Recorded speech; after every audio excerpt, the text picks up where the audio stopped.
5 after 6, and we'd like to start the meeting of the Glendale City Council for June 22nd, 2010. We have Mr. Starbird coming in. Let's take roll call, please. Council members: Draymond. Here. Friedman. Here. Montero. Weaver. Here. Mayor Najarian. Here. May we have your report? Well, let's start with the flag salute. Mr. Draymond. Would you all please stand and place your right hand over your heart and join me in saluting our flag. I pledge allegiance to the flag of the United States of America and to the republic for which it stands, one nation under God, indivisible, with liberty and justice for all. Please remain standing for this evening's invocation. This evening, as we welcome the summer season into our lives, our thoughts certainly turn to the promises this wonderful time of year holds for us. But let us instead pray, not for ourselves, but for those who will not have a summer, and instead are suffering as a result of the Gulf oil disaster. As the summer vacation season begins, many of our brothers and sisters in states along the Gulf make plans to just survive. Let us pray for our fellow Americans who rely on the Gulf for their livelihood in industries such as fishing and tourism and boating and everything associated with them. Let us pray for the thousands who spent sleepless nights hoping for words on the outcome and relief of this disaster. As we watch our coastline and pristine beaches and animal and sea life affected by the black tar that washes ashore, let us pray that our best and brightest are fully dedicated to seeing us through this disaster. We pray for the recovery of this region, for the families affected by this terrible tragedy, and the harm done to our precious natural resources. We ask to be delivered from this disaster. Amen. May we have your report, please? And let the record reflect Mr. Quintero has joined us. Yes, the record will reflect that. The agenda for the June 22nd, 2010 regular meeting of the Glendale City Council was posted on Thursday, June 17, 2010 on the bulletin board outside City Hall. Thank you. Next item, please. Next item is presentation and appointments, and at 3A is the agenda preview for the meeting of June 29, 2010. Mr. McFall. Thank you, Mr. Mayor, members of council. Next week we'll begin at 2 o'clock with a joint meeting of the Glendale City Council and the Glendale Water and Power Commission, and this will be for the General Manager of Glendale Water and Power to present a report regarding water rates and revenue impact. There are the normally scheduled 2:30 meetings of the Housing Authority and Redevelopment Agency. However, there are no specific action items on either one of those. There is a joint meeting of the Glendale City Council and the Glendale Redevelopment Agency, also at 2:30, that will provide an opportunity for the Director of Community Services and Parks regarding the bidding results for the construction of the Griffith Manor Park renovation project in connection with specifications number 3389. That evening at 6 o'clock is the City Council meeting, and there are a number of action items. The first, the Director of Public Works regarding the 2010 Congestion Management Program, the report. Secondly, the Director of Administrative Services and Finance with the resolution regarding the levy of the annual assessment and preparation of the engineer's report for fiscal year 2010-11 for the North San Fernando Road Corridor Landscape Maintenance District. And then lastly, there is a hearing, the Director of Community Planning regarding rezoning of Lot 21, Block 5 of Tract 9328 from a special recreation zone to a restricted residential floor area District 2 zone. That would be it for next week. Thank you. Next item, please. 3B is a proclamation designating July 2010 as Parks and Recreation Month. I have a proclamation. I'll ask Councilmember Weaver to assist in the presentation. The proclamation is as follows. Whereas throughout the city of Glendale, we are fortunate to have 40 beautiful parks, recreation, and special use facilities, over 5,000 acres of open space, and a wide variety of outdoor recreation opportunities for our citizens and visitors. And whereas countless youths, teens, adults, and seniors benefit annually from the services, facilities, and programs provided by the Community Services and Parks Department. And whereas the Community Services and Parks Department promotes health and wellness and offers an array of classes, sports, and recreation programs, cultural events, parks, trails, and facilities for fitness and sports activities for all age groups and abilities. And whereas the strength of Glendale is increased through intergenerational recreation programs and events for all ages that allow people to play and grow together while providing the opportunity for residents to lead balanced, rewarding, and healthy lives. Now, therefore, I proclaim July 2010 as Parks and Recreation Month in Glendale and call on all of our citizens to celebrate by participating in recreation activities and community services and spending time in our community's parks. Thank you, Mayor Jeff? Najarian and members of the City Council. As you know, effective July 1, the Parks, Recreation, and Community Services Department became the Community Services Department, and with that we took on CDBG staff and their functions, homeless prevention staff, GYA, and the workforce development staff. And what I'd like to do is introduce Jess Duran, who became the Assistant Director of Parks and Recreation, to accept this, along with Teresa Alexandrian. We have a lot of young, bright people in our organization, and Teresa is one of the shining stars. So I'd like for them to accept this from the City Council. Come on up. We'll go to Jess. Tell you, we don't have as many parks as people would like, but I tell you, like up in Glen Oaks Park, my neck of the woods, on the weekends, this place is jammed. Most of those people aren't from Glendale. They come in because of the quality of our parks. So I just hope in the future city councils can create even more parks. Congratulations. Thank you.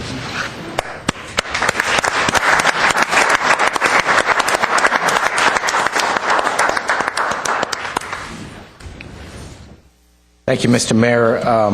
We do have a lot of young shining stars in the department, and we have one old guy, and that would be me. So as the new... my forehead's shining, yeah. So as the new old guy in the department, on behalf of the dedicated men and women of the Community Services and Parks Department that work hard day in and day out, maintaining our parks and providing recreational services that our residents need and want. I want to thank you for the proclamation and thank you for the support that you give the department and the mission of Parks and Recreation throughout the entire year. So I'm happy to accept the proclamation, and I'm happy to take an opportunity to promote some of and highlight some of the recreation programs that are coming up this summer. There's no coincidence that the month of July is the designated month for Parks and Recreation. You know, school is out, at least for most people, and the weather is warm, so it's time to get out and enjoy the parks in our community. What I've learned more than anything in the Community Services and Parks Department is that parks and recreation is very much a part of the fabric of the quality of life that residents in our community enjoy. And so it makes me proud to be part of that department, part of that mission. And Councilman Weaver mentioned there always seems as many parks as we have, and especially in the areas north, more northern Glendale, there is a lot more work to be done. We continue to get support from the City Council to expand our parks, to make them better, to improve them. And so we will continue to try to add to the stock of parks, recreational facilities, and open space in our community. So I would quickly like to highlight some of the programs coming up this summer. We do offer a wide variety of fun, family-friendly outdoor activities. The city offers general day camps at Brand Park, Dunsmore Park, Verdugo Park, Spar Heights Community Center, and Pacific Park. We offer art camps, visual and performing arts, and 3 sports camps, soccer, tennis, and skateboarding throughout the city. Prices range from $35 per week to $195 per week. We will have a summer aquatics program to be held at the 3 local high school pool facilities during the traditional summer break. And of course, next year at this time, we will also have aquatic programs at the Pacific Park swimming pool, which will be completed by next summer. In addition, the city will have wading pools to offer relief from the heat in 5 neighborhood parks throughout the city of Glendale and are available for private rentals, and those would be at Brand Park, Palmer Park, Glen Oaks Park, Dunsmore, and Fremont Park. And then we also have movies, music, and more summer entertainment series, which will be starting this Friday night at Palmer Park, and those will go on all summer. And then we will begin the summer concert series beginning July 14th at Verdugo Park. And music and entertainment will be provided by the Verdugo Swing Society. The Theater in the Parks program will include a total of 5 outdoor productions this summer at Brand and at Glen Oaks Parks. Then, of course, our signature event, what Glendale is most known for, is the Cruise Night, which will be held on July 17th from 5:30 to 10. This year's guest judge is Kent McCord. Entertainment includes Chubby Checker, and there will be a twist contest. I think we're going to try to break the Guinness World Record of most persons twisting at one time. So we encourage everyone to come out and twist with their fellow Twisters. With their fellows. with their fellows.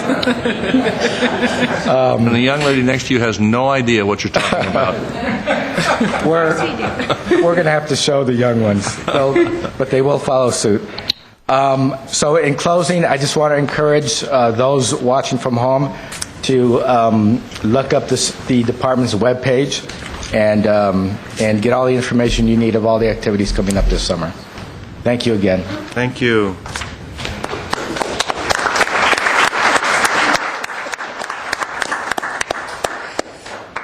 Next item, please. At 3C is a proclamation designating June 21 through 27, 2010 as Amateur Radio Week. And I have another proclamation. I'd like to ask Councilmember Friedman to do the honors. Proclamation is as follows. Whereas amateur radio provides emergency communications to our community and to the nation at large when disaster strikes and is an integral part of Homeland Security, and whereas there are currently over 500 amateur radio operators licensed by the Federal Communications Commission within the City of Glendale who are equipped and trained to provide volunteer communication support in time of need, and whereas Glendale Emergency Auxiliary Radio Service, otherwise known as GEARS, continues to support our community with communication for parades, runs, hikes, and other events, as well as providing emergency backup communications to the City of Glendale. And whereas Crescenta Valley Radio Club, CVRC, provides repeaters used by GEARS in support of community events and backup communications to the City of Glendale, and whereas June 21st through June 27th, CVRC and GEARS will participate in an annual event known as Field Day, a nationwide test of emergency amateur radio communication from isolated locations replicating emergency conditions. And therefore, I, Mayor of the City of Glendale, proclaim June 21st through 28th as Amateur Radio Week and encourage all Glendale residents and employees to acknowledge the outstanding support provided to our community by amateur radio service. Well, we live in a very disaster-prone area, and I think all of us sleep a little better knowing that you're there to offer services in times of crisis. So thank all of you for everything that you do. Congratulations. Thank you very much. Please say a few words and introduce the group. Thank you, Mayor. We really appreciate all your support. We've worked with a number of you, Councilman Draymond, Councilman Weaver, a number of you over the years. City Council, Mayor, citizens of Glendale, my name is Joe Pardo. I am the Assistant City Radio Officer for the Glendale Emergency Auxiliary Radio Service. The mission of the Glendale Emergency Auxiliary Radio Service is to provide emergency amateur radio communication support to the City of Glendale when normal communication systems are overloaded, damaged, or disrupted because of the disaster has occurred or is likely to occur, and to meet essential communication needs and facilitate relief actions. Additionally, cruise night, parade, we do support that as well. Field Day is an on-air event held annually in the U.S. and Canada. Each year, over 35,000 amateurs gather with their clubs, friends, or simply by themselves from home to operate. Field Day will be held this coming Saturday and Sunday at Verdugo Park, right within our city. We encourage our citizens to drop by and find out what amateur radio is all about. Whether you are interested in talking across town or around the world, amateur radio is there when you need it. We're very proud to support the city and look forward to providing you many years of additional support. At this moment, I'd like to introduce Mark Gershon. He's the president of the Crescenta Valley Radio Club. Thank you, Joe. You see here, most of these folks are members of the Gears Auxiliary Radio Service. Most of them are in the Crescenta Valley Radio Club, and on behalf of them and the 500 or so radio hams that reside in our area, we'd like to thank you for your support and foresight in encouraging amateur radio. So many cities do not, and we're very fortunate to be recognized for the service that we can provide, and also in support of the fun we have in talking around the world. And so on their behalf, I'd like to say thank you very much, and please come out to see us in Verdugo Park. From Saturday, we will fire up at 11 o'clock in the morning and then work 24 hours until 11 o'clock Sunday. We don't know who's going to work the graveyard shift yet, but we'll be there. So you're invited. Please drop in. Thank you. All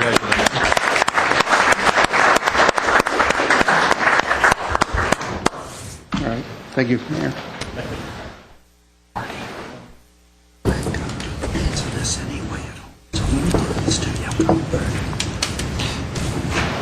Next item, please. At 3D is a commendation for Great American Cleanup sponsors. Well, I have several commendations, and I'd like to share the joy and give half of them to Mr. Draymond and half to Mr. Quintero.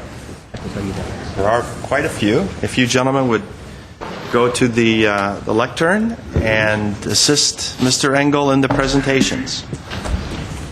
Mayor Najarian, members of the City Council, it doesn't seem like it, but it's already been 1 month since this year's Great American Cleanup. This event started as the Great Graffiti Paint Out and Community Cleanup Day 22 years ago, when it was then in the Park and Recreation Department. This past year, we've had 400 volunteers that join us this year, and if we could run the video while I'm doing this, get a chance to see a little bit of what's going on, and while I talk about it. All right. This year's project consisted of a lot more than painting out graffiti. As a matter of fact, that's become a very minor part of what we do with the Great American Cleanup. This year we had community beautification projects that consisted of a bunch of walking groups. This year, 10 walking groups who walked all of our streets downtown and participated in litter cleanup, graffiti removal, and generally tidying up all of the areas in our downtown area. Part of that project was a cigarette butt cleanup contest called the Cigarette Butt Derby, where the different groups could see how much of that obnoxious litter they could collect. And we got a lot of that stuff off the street.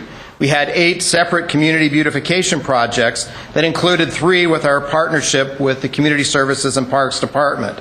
At Deukmejian Park, we had volunteers that were removing non-native weeds and rehabilitating our trails in preparation for reopening of the park to the public. At Fremont Park, the city's Memorial Rose Garden, which was originally built in front of our City Hall and moved to Fremont Park in the 1920s, was weeded and pruned and made ready for the summer after the first initial bloom of the roses that were planted in April. We had another group to go up to Brand Park, open up the trails up there that had been overgrown as a result of the spring brush growth, and got those ready to go as well. We dispatched groups to vacant lots throughout the flatland part of the city. They were cleared of debris and overgrown vegetation. And the best part of that is the result of that, one parcel at the corner of Richard and Grove Place, which was a remnant parcel left over whenever the freeway was put in almost 30 years ago, was adopted by the neighbors, who ultimately went on and planted it and will continue with the maintenance long after this year's event. We sent weed abatement and graffiti removal crews along the LA River, which is visible from the 5 freeway, which most people think is a part of Glendale, and because they think that, we make it a point to maintain it every year. A second community garden was constructed on Monterey Road. I should say the first day of that construction happened on our Great American Cleanup Day. The second day was this past weekend. We had groups up at Mark Keppel Elementary School rehabilitating the Unity Garden, which had been overrun with highly invasive weeds and needed to be thoroughly cleaned out. Volunteers made all of this happen and really did a lot to clean up our community. But we couldn't do that without our partners in this effort, and those are our many community sponsors who you've seen join me up here right now. I'm going to go through and recognize some of those so you know how important they are to us and get an opportunity to do this. I'll start off with those that we know aren't going to be here tonight, and then I want to recognize some of the others. Home Depot, as you know, has at least, I was going to say 2 stores in Glendale, 1.5 stores in Glendale. And their corporate ethic, they put their philanthropy towards these kind of beautification efforts, and they are a huge sponsor for us, not just for the Great American Cleanup, but for our other beautification projects that go on all year. Glendale Memorial Hospital has been a partnership with us since the beginning, as well as the David Schultz Company. Usually David's up here with me. He's not able to join us tonight. On top of that, Disney, the Glendale News Press, Jay's Maintenance, who provides us with all of our supplies for our Adopt-A-Block groups. And we have 65 Adopt-A-Block groups, and they are all out on the Great American Cleanup Day. Chris Waldheim from that company has been our sponsor and provides all of those supplies every year. And last but not least, Baxter Bioscience. Those people aren't here, but they deserve a round of applause for all the work they do. Thank you for them.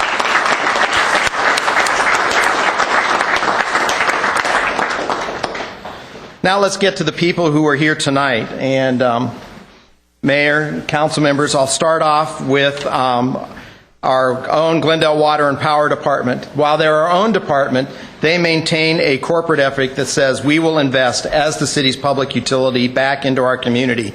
They've been a sponsor not just for the Great American Cleanup, but for all of our other outreach and education programs. Here tonight, Ned Basson. We have a partnership also with our Public Works Department. Mr. Steve Zern is a director, but part of what we do, as you can see, very much has a direct integration with what Public Works' mission and goal is for making sure that this community is beautiful and well-maintained all the time, a partnership with our residents. Joining us also with as a partnership with this community is someone who realizes, or a company that realizes that health goes beyond the physical health of the individual. Lakeside Healthcare. Julie Fine.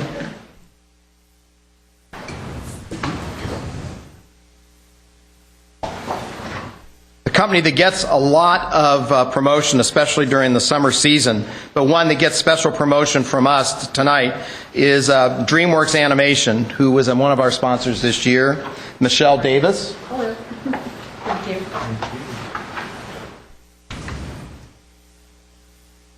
We talk about our brand Boulevard of Cars and how important they are to the community. But throughout our programs that we run with Committee for Clean and Beautiful Glendale and our outreach programs, we have a couple that are especially important to us for these kind of programs because they truly do invest back in the community.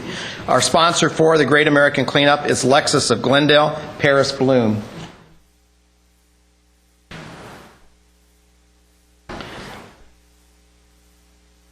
Another city department that realizes part of their mission is the same as those with community planning and neighborhood services and Committee for Clean and Beautiful Glendale. The eradication and elimination of blight, the community money that they are able to invest goes into this program. Our own community redevelopment and housing department, Mr. Ken Hitz representing that department, investing back into volunteers making this community better.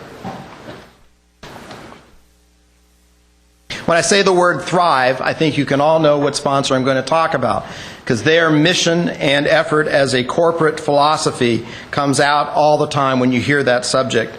Investing in our community as a tremendous community partner, Kaiser Permanente, Mark Mantlock. Mark's back there.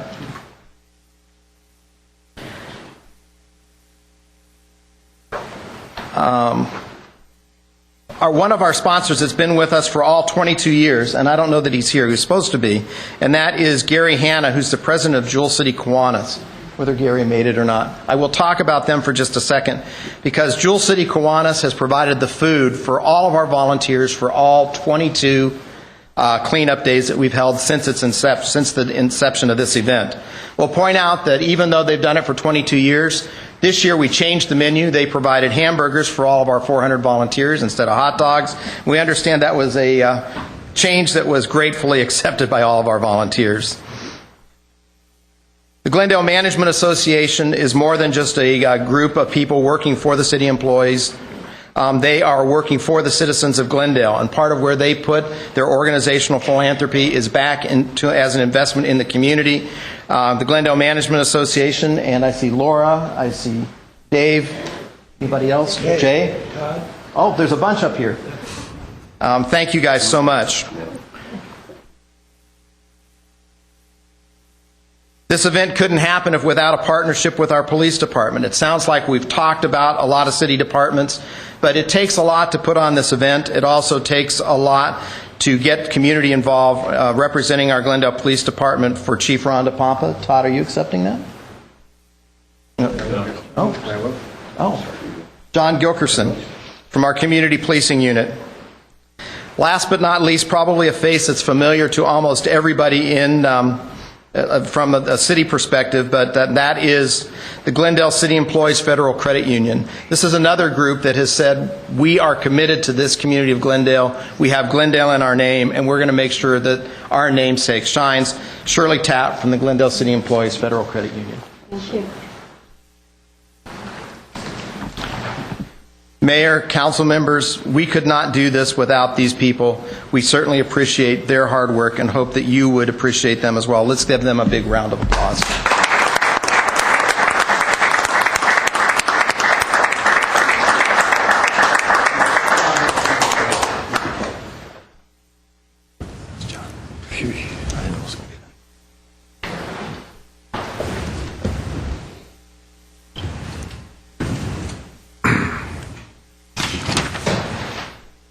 Thank you very much.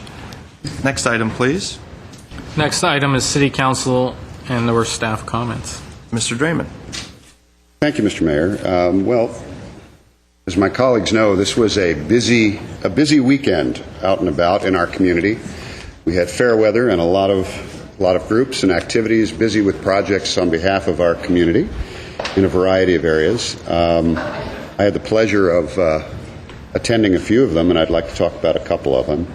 One was the sort of second day conclusion of the first day start of the second Monterey Community Garden. And I know that Councilmember Friedman had the opportunity to attend both the first day and second day, which was Saturday. I couldn't go the first day, but was very happy to attend Saturday.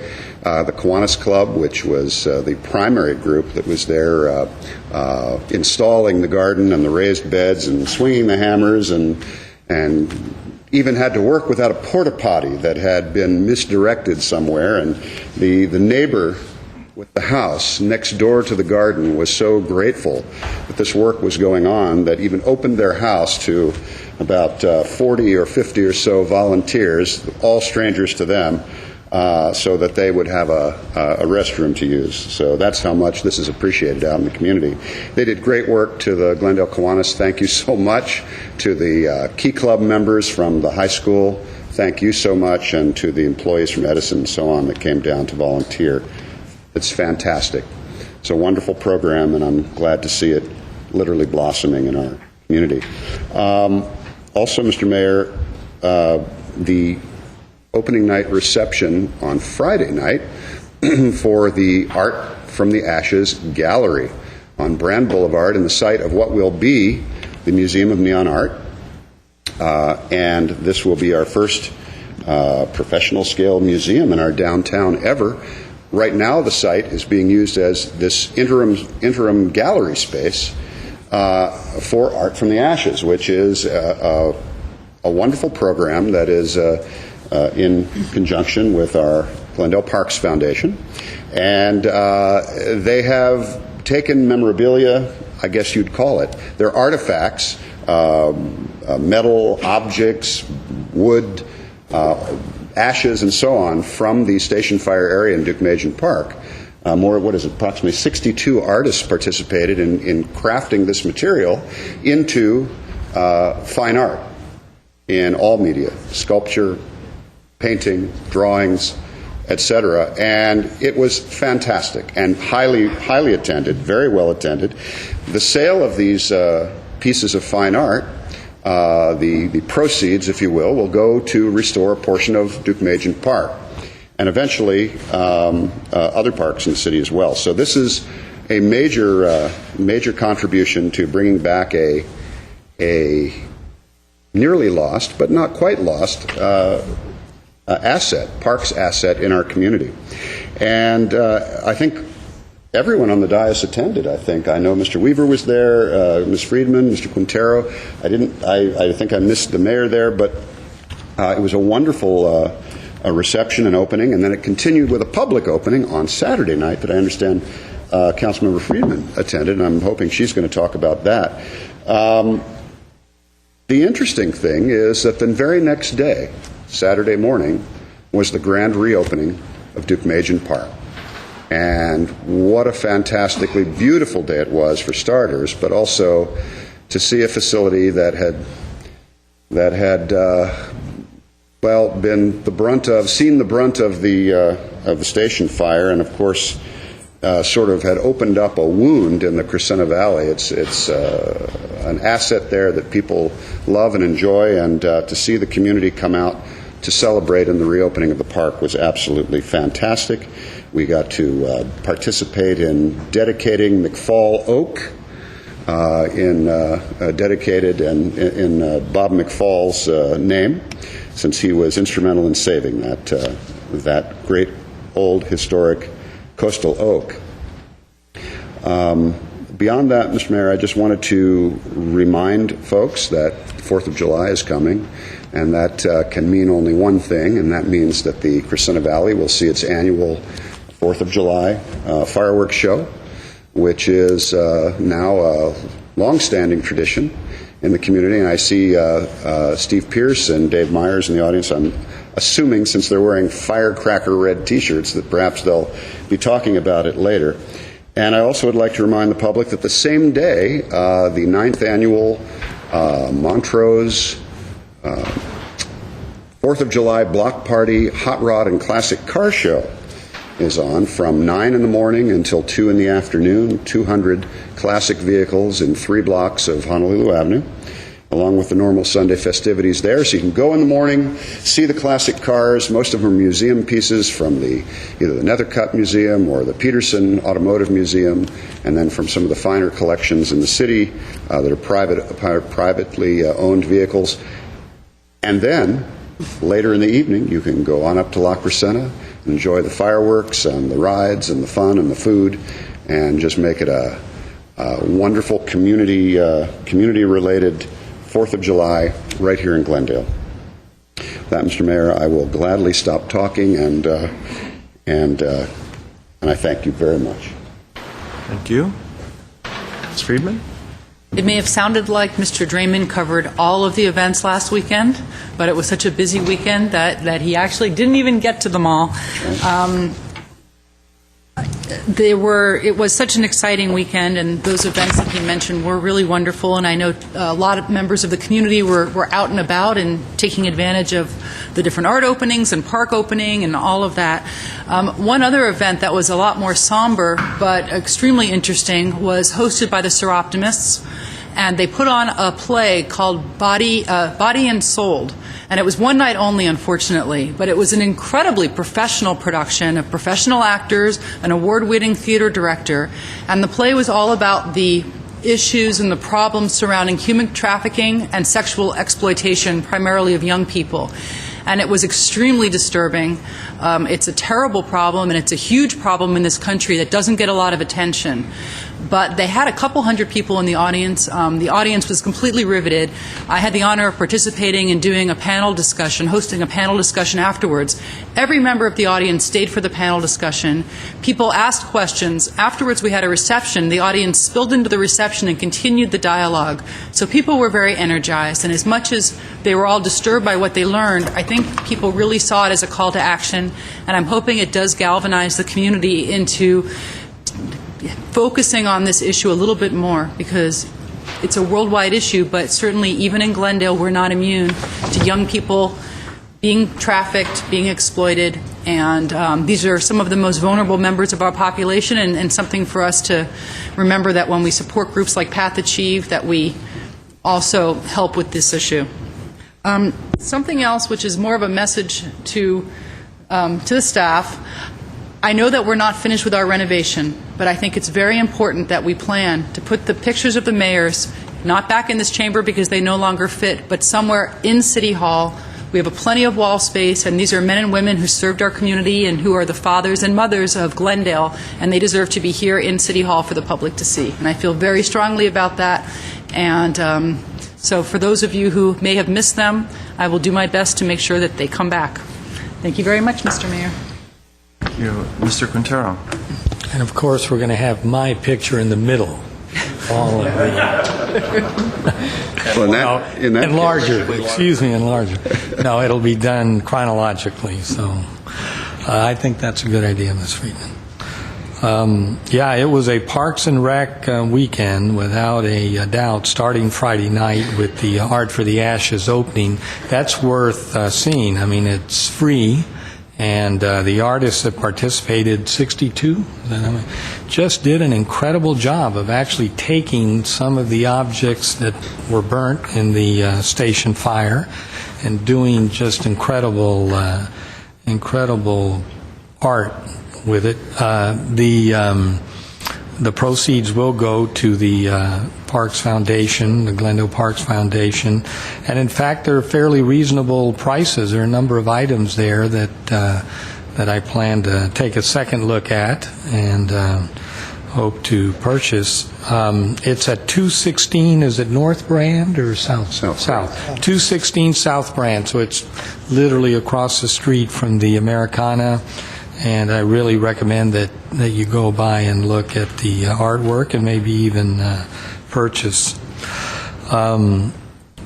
The Duke-Majan Park, I guess the best way to say is that it's back. I mean, it's a lot greener than it was even a few months ago. And spending a few hours up there is just so invigorating. The air is so clean and clear, and it's just a wonderful, wonderful location. And I was very happy and very proud that the McFall Oak was dedicated. Well-deserved for someone who's put in so many years here at the city and started in the Parks Department and is in fact a graduate of Cal San Luis Obispo. So that was the right coastal oak for the right person. It's in a beautiful setting. So at a bare minimum, go to Duke-Majan. You can see the barn, all of the other things up there, and then you can take a short walk up to the McFall Oak. When I first met him, I never would have dreamed that they would have an oak dedicated to him, but anyway, and then finally, the community gardens are really going. Of course, all of the spaces have pretty much been taken up, so we hope to just keep duplicating what we've done with these two community gardens. And just to show you how when you do something good, sometimes people get motivated, it appears that a private property owner here in Glendale that owns a good parcel of land in a multifamily neighborhood happened to be driving by and saw what was going on, and talking to his wife came to the understanding that this was a city project, that in this case on city land, and it looks like he's going to donate his private parcel for development with the community gardens people. And that doesn't mean he's going to give up title to the land, but he's going to let them do some projects on his property. So anyway, it was a great weekend to be outside and to sort of get involved in all the great things that the Parks Department is doing. Thank you, Mr. Mayor. Before we have a second round, Mr. Weaver? No. Ms. Friedman? Yeah, just two events I forgot to mention that are happening next Sunday, so you can still take advantage of them, only because I know Arlene Vidor is out of town and I don't see John Locascio here, and I want to be sure to send a plug for two Glendale Historic Society events on Sunday. One of them is for an artist named Robert Brown, who was a really prolific artist who lived in Glendale and died recently. His family donated a giant estate of his art to the Friends of the Brand Library for them to sell to raise money for the library. And they're going to be selling hundreds, if not thousands, of his artworks, which are gorgeous serigraphs, original paintings, stained glass, for ridiculously low prices. So if you want something to hang on your wall, a really beautiful piece of art that's also a piece of Glendale history, this man, I believe, did the stained glass windows at one of our churches, I think for First Methodist, but don't quote me if I'm getting the church wrong, as well as other prominent buildings around Los Angeles. And he was a professional artist and an art teacher, and the work is just gorgeous. 5:30 is the opening on Sunday evening at the Brand Library. You can get something great for your wall for almost no money, have a piece of Glendale history, and support the library at the same time. Secondly, right after that, beginning at 7 p.m., the Historic Society, in conjunction with the Parks Department, is going to be screening one of my favorite films of all time, a movie about Glendale, Mildred Pierce, which has one of the great Glendale lines. Somebody up here must know. But Mother, I'd never be happy in Glendale. It's a wonderful movie if you've never seen it. It's film noir. It's very dark. It's a lot of fun.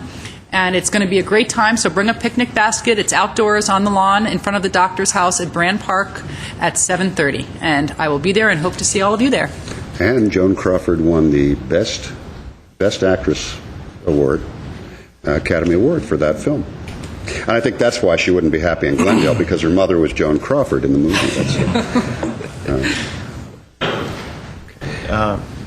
Mr. Starbird? Okay, go ahead. Mr. Draymond?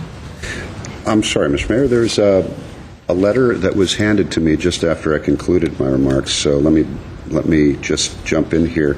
It's a letter from a resident on East Glen Oaks, Mr. Zern. I think this is for you. It's an issue related to her trash bins.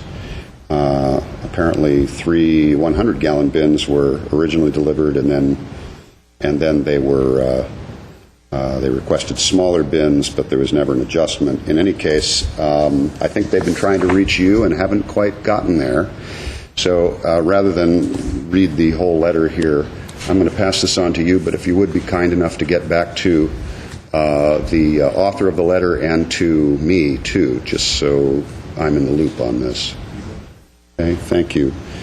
And lastly, Mr. Mayor, I neglected to mention, can staff get back to us with regard to the status of what we're doing with our, don't laugh, city squirrels and our squirrel population thinning policy related to poisoning the squirrels rather than trap and release? There's some concerns about, obviously, what happens when you poison wild animals and they die out where our kids and pets and areas are. So, Okay, we'll give you more information on that. thank you. Okay, I have a few comments. First is, those of you who are in front of a TV set have noticed, I believe today, your favorite channel is not where it used to be. And this is not something that the city has control over. This is a decision made by the Charter Communications Company. So if you are unhappy at all with your channel lineup, please feel free to give Charter a call for that. The next item is this Saturday at 10 o'clock at Newcastle Park in Arcadia. Very important event's going to occur, which is going to be the groundbreaking of the Gold Line Foothill extension. It's going to be approximately a 10-mile extension from currently the terminus at Sierra Madre. It's going to continue eastward to Azusa. This is very important because this is the type of smart transit and smart transportation models that we in the city of Glendale have been advocating. What we don't want is a new freeway just plowed through existing neighborhoods or under existing neighborhoods, or anything that will encourage people to continue driving their single occupant vehicle. That's not where we're going. That's a step backwards. The Gold Line, however, is going to be completely electric. It's going to have 5 or 6 very nice stations along the route, additional stations with artwork at every station. It will be connecting to Union Station, and someday we're going to have a line between Burbank and that Gold Line. So you could travel from the west end of the San Fernando Valley all the way to the east end of the San Gabriel Valley in a matter of just a few minutes. So we're hoping that those planners out there, both in the MTA and Caltrans and the cities of El Sereno and San Marino and Alhambra and Temple City, really take notice at the smart way to get people around Southern California. So there's going to be a big party, actually. There's going to be a lot of food, rides for the kids. There'll be a little pile of dirt. You can, dig your own, make your own informal groundbreaking ceremony and get your picture taken as well. So that's Saturday at Newcastle Park in Arcadia. Mr. Starbird.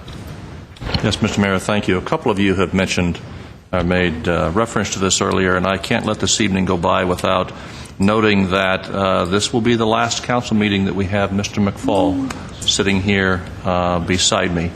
That's only because, although he doesn't retire until the 1st of July, he's taking a vacation next week. And it has been 33 years that Bob has served the city, I will say, as a model of public service for all of us in the public service. Coming to Glendale as a young man, serving in our Parks Department, serving as its director. Later coming to the manager's office, where for a good period of time during a rather challenging period he served as the acting city manager. And then it was my good fortune in 1998 to have Bob as the assistant as I came on board. He has been not just a tremendous counselor and colleague for me in the manager's office, but a tremendous mentor and supporter of all of the operating departments and the 2,000 staff members here. In addition to his role in the community, he's been a tremendous face for my office and your office and the city out in the community for all of that time, and he's going to be terribly, terribly missed, but he insists on leaving. I haven't found any way to prevent it at this point, although I've tried. And with that, we are going to conclude our Bob McFall farewell tour this next Friday. Darn, I'd have gotten there on Saturday. This next Friday, where we will again attempt to, in a fitting fashion, say thank you to Bob and farewell for a gentleman who has contributed so much to this community. Bob, thank you. Are you going to kiss him again?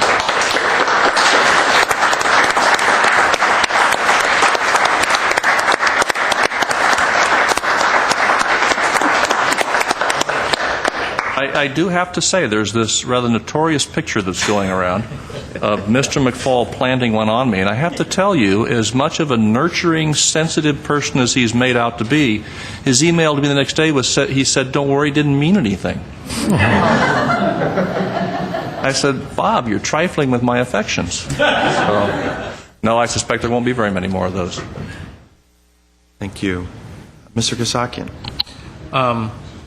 Not to be outdone, actually, I don't know how to quite follow that up, Jim, but I'll try. One of the projects that we have in the city clerk's office is to provide discounted vaccination clinics for the public for dogs and cats, and we'll be having one.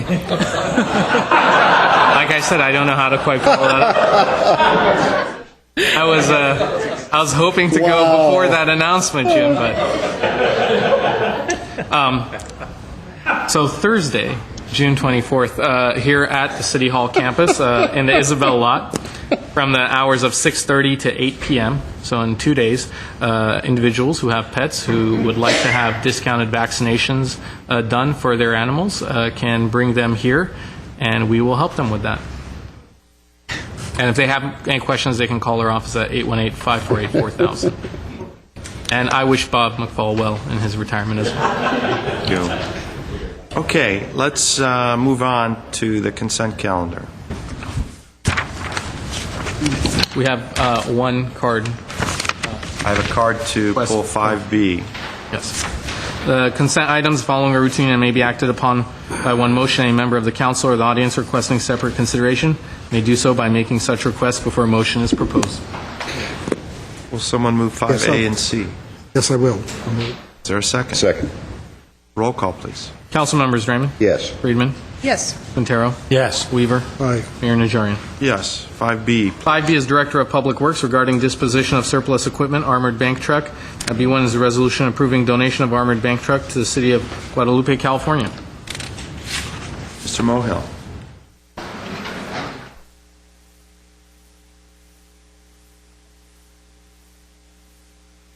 Good evening, Mr. Mayor. Mike Mohill, long-term resident of Glendale.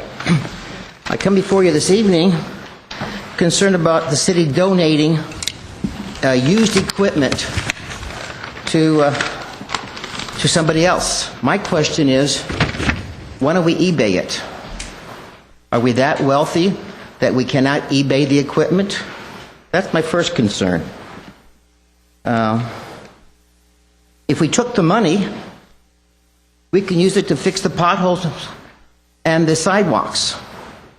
I bring that up because in today's Glendale News Press, there's an article, City Settles Trip and Fall Case, in which a gentleman was seeking thousands of dollars, and the settlement was for $25,000. Had we taken the money from used equipment, we could go there. All right. I'll leave that to the rest.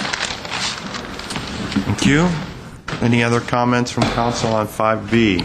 I'll move 5B. Is there a second? Second. Roll call, please. Council members Draymond? Yes. Friedman? Yes. Quintero? Yes. Weaver? Aye. Mayor Najarian. Yes. Next item. Mr. Mayor, next item would be oral communications, and you have two cards submitted.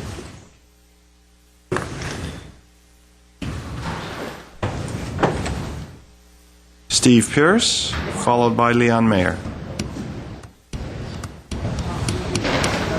And this is the community announcements section of oral communications. For those of you who are not familiar with the Thank you. Mayor Najarian and council members, my name is Steve Pierce and Dave Myers. We are representing the Crescenta Valley Fireworks Association on behalf of our president, Chris Waldheim. And yes, we will have fireworks Sunday, July 4th. So a lot of people have asked the question, it's a Sunday, are we going to have it on Monday? No, it's going to be on Sunday, July 4th. And our tradition is to have it at the La Crescenta Elementary School. That's at Prospect and La Crescenta Avenues in La Crescenta. And if you come up the 2 freeway and you get off at the 210, you could take La Crescenta Avenue and go north about a block and a half, and you'll be right there at the fireworks. Our fireworks gates open at 4 p.m., and we will be selling tickets at noontime right out there at the Prospect La Crescenta Avenue site. We also have some other ticket sites. Tickets are $5, by the way. Children under 2 are free. The CV Chamber is selling tickets, Jay's Maintenance, CV Weekly, Pacific Outdoor Living, Bob Smith Toyota, and we also have tickets at the Montrose Harvest Market, and I just happen to have tickets with me if anybody in the audience would like to buy tickets. This is the City of Glendale's fireworks event, and we are honored to represent the City of Glendale on this. And once again, I do want to recognize the contributions from Councilmember John Draymond for getting this off the ground and getting this started again. We deeply appreciate that. This is a family event. It's very secure and very safe, and that's what makes it so welcoming. We have lots of food, lots of entertainment. We also have carnival activity down there on the field. It's all a part of the event. It makes it fun. Fireworks actually start about 10 to 9, but gates are going to be closing at 8:30, so we encourage everyone to get down there early. There are going to be thousands of people down there, so make sure that you come and enjoy it. The initial weather report is 82 degrees, so it's not going to be a 100-degree day, which is good. And but we will have plenty of cold water, and if anybody wants to bring a cooler down with food and drink in there, they're welcome to it, but no alcohol, and we will have cooler checks at the gates. So again, there is plenty of security down there, so people don't have to worry if their children get running around on the carnival and they're missing for a few minutes. There are plenty of security people there to find their children and bring them back to the families. So, David, did you want to say anything at all? This is an all-volunteer organization. We are a 501c3 set up specifically just to have a fireworks community event every year. And we do keep the cost of the ticket down to $5, and due to the fire marshal's limitations, only about half the money that it costs to actually put this show on is generated from ticket sales. The rest comes from contributions and donations. So if you happen to have a party, or if you're in the vicinity, please consider supporting the organization, because without your support we wouldn't be able to do this, and the skies over CV would be dark for the 4th of July. We'd all have to go somewhere else. So thank you very much for everyone's support, and hope to see you on the 4th. It's going to be a fantastic weekend. Thank you. Thank you. Thank you. Leon Mayer. Good evening, Mayor Najarian, members of the council and staff. My name is Leon Mayer, and I'm usually here for the library, and I am here for the library, but I don't believe there's anybody here from the Glendale Historical Society. Is there somebody from the society? Fine, I don't have to announce their event. I wasn't sure. I'm glad I asked that question. I am also here as a kind of an ambassador. Somebody asked me, how much do you get paid for coming and doing all these things for the library? We're living in hard times. We can't afford you. Well, for those few people who don't know yet, I do this on a volunteer basis, as do all the friends of the library for everything they do for our community. And one of the important things we're doing this summer is working with the library on their reader program. The reader program is open to seniors, that's adults, teens, and children. And it started about a week and a half ago, and it's going to go on till August 7th. And anybody can enroll in it. There's going to be prizes at the end. You can go to the Glendale website, and you can enroll in it that way. So we urge you to do that. One of the reasons I do what I do is because I believe that reading is knowledge, and knowledge is power, and we encourage everybody to start reading, whether you're children, teenagers, or adults. So that's important. No charge for joining this program. And that's basically what I have to say tonight. And we're looking forward to seeing you at the children's and the adult readers programs at all the branch libraries. Thank you. Thank you. Mr. Clerk, I don't have any other cards on this. Let's move on to the next item. Item 7 is adoption of ordinance. At 7A is the ordinance authorizing the execution and delivery of a lease agreement for the GTV6 facility, assigning PEG fees to the City of Glendale Financing Authority, and authorizing city manager to execute and deliver said lease agreement and any and all necessary related documents. This was offered on June 15, 2010 by Councilmember Weaver, and there's one card. Mr. Kosakian, would you read all? That's a separate ordinance from the next one. Okay. Second. Okay. Mike Mohill on 7A. Mike Mohill.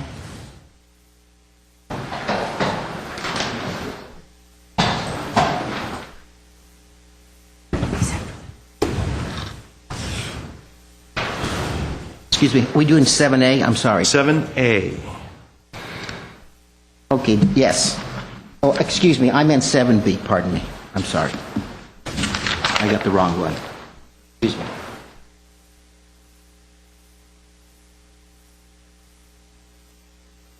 Okay. I don't have any cards on that item. Is there a motion by Mr. There was a Weaver? motion and there was a second. Is there a second? Yes, there Roll is. call, please. Council members Raymond? Yes. Friedman? Yes. Montero? Yes. Weaver? Aye. Mayor Najarian? Yes. Please read the next 6 items, please. B through G. 7B is an urgency and non-urgency ordinance providing for supplementary benefits and compensation of certain officers and employees of the City of Glendale to supplement the salary ordinance of said city and amending the Glendale Municipal Code to compensation and fringe benefits under certain memoranda of understanding, GPOA. This was offered on June 15, 2010 by Councilmember Weaver. At 7C is an urgency, non-urgency ordinance providing for the supplementary benefits and compensation of certain officers and employees of the City of Glendale to supplement the salary ordinance of said city and amending the Glendale Municipal Code relating to compensation and fringe benefits under certain memoranda of understanding, GCEA, offered June 15, 2010, by Councilmember Weaver. At 7D is an urgency, non-urgency ordinance providing for supplementary benefits and compensation of certain officers and employees of the City of Glendale to supplement the salary ordinance of said city and amending the Glendale Municipal Code relating to compensation and fringe benefits under certain memoranda of understanding, GFFA, also offered by Councilmember Weaver on June 15th. At 7E is an urgency, non-urgency ordinance providing for supplementary benefits and compensation of certain officers and employees of the City of Glendale to supplement the salary ordinance of said city and amending the Glendale Municipal Code relating to compensation and fringe benefits under certain memoranda of understanding, GMA, also offered by Councilmember Weaver on June 15, 2010. And 7F is urgency, non-urgency ordinance providing for supplementary benefits and compensation of certain officers and employees of the City of Glendale to supplement salary ordinance of said city and amending the Glendale Municipal Code relating to compensation and fringe benefits, executives. This was offered also on June 15, 2010, Councilmember Weaver. And the last urgency, non-urgency ordinance providing for supplementary benefits and compensation of certain officers and employees of the City of Glendale to supplement salary ordinance of said city and amending the Glendale Municipal Code relating to compensation and fringe benefits for the council. This was offered on June 15, 2010 by Councilmember Weaver as well. Thank you, Mr. Kasakian. These items were read into the record as a whole. They will be voted on separately. However, I will let the speakers only speak once. Mr. Mohill, you have 3 minutes, and Mr. Milano, you have 3 minutes.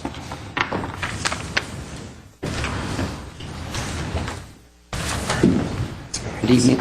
Mike Mohill, resident of Glendale. Good evening, Mayor and City Council.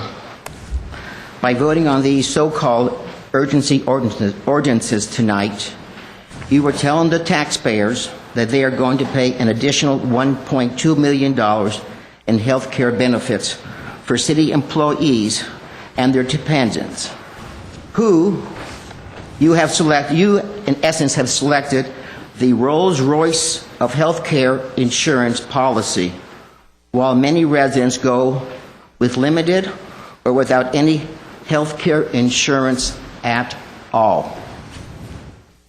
But that's okay, because you have the power.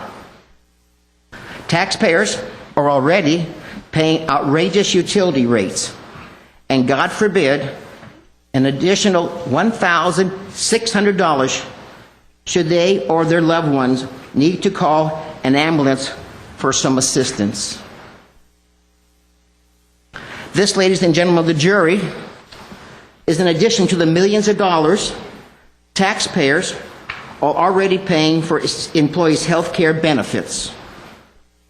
It certainly is a travesty that this council voted for contracts that are overly generous without first thinking of the voters who put you in office in the first place. Thank you. Thank you. Mr. Milano?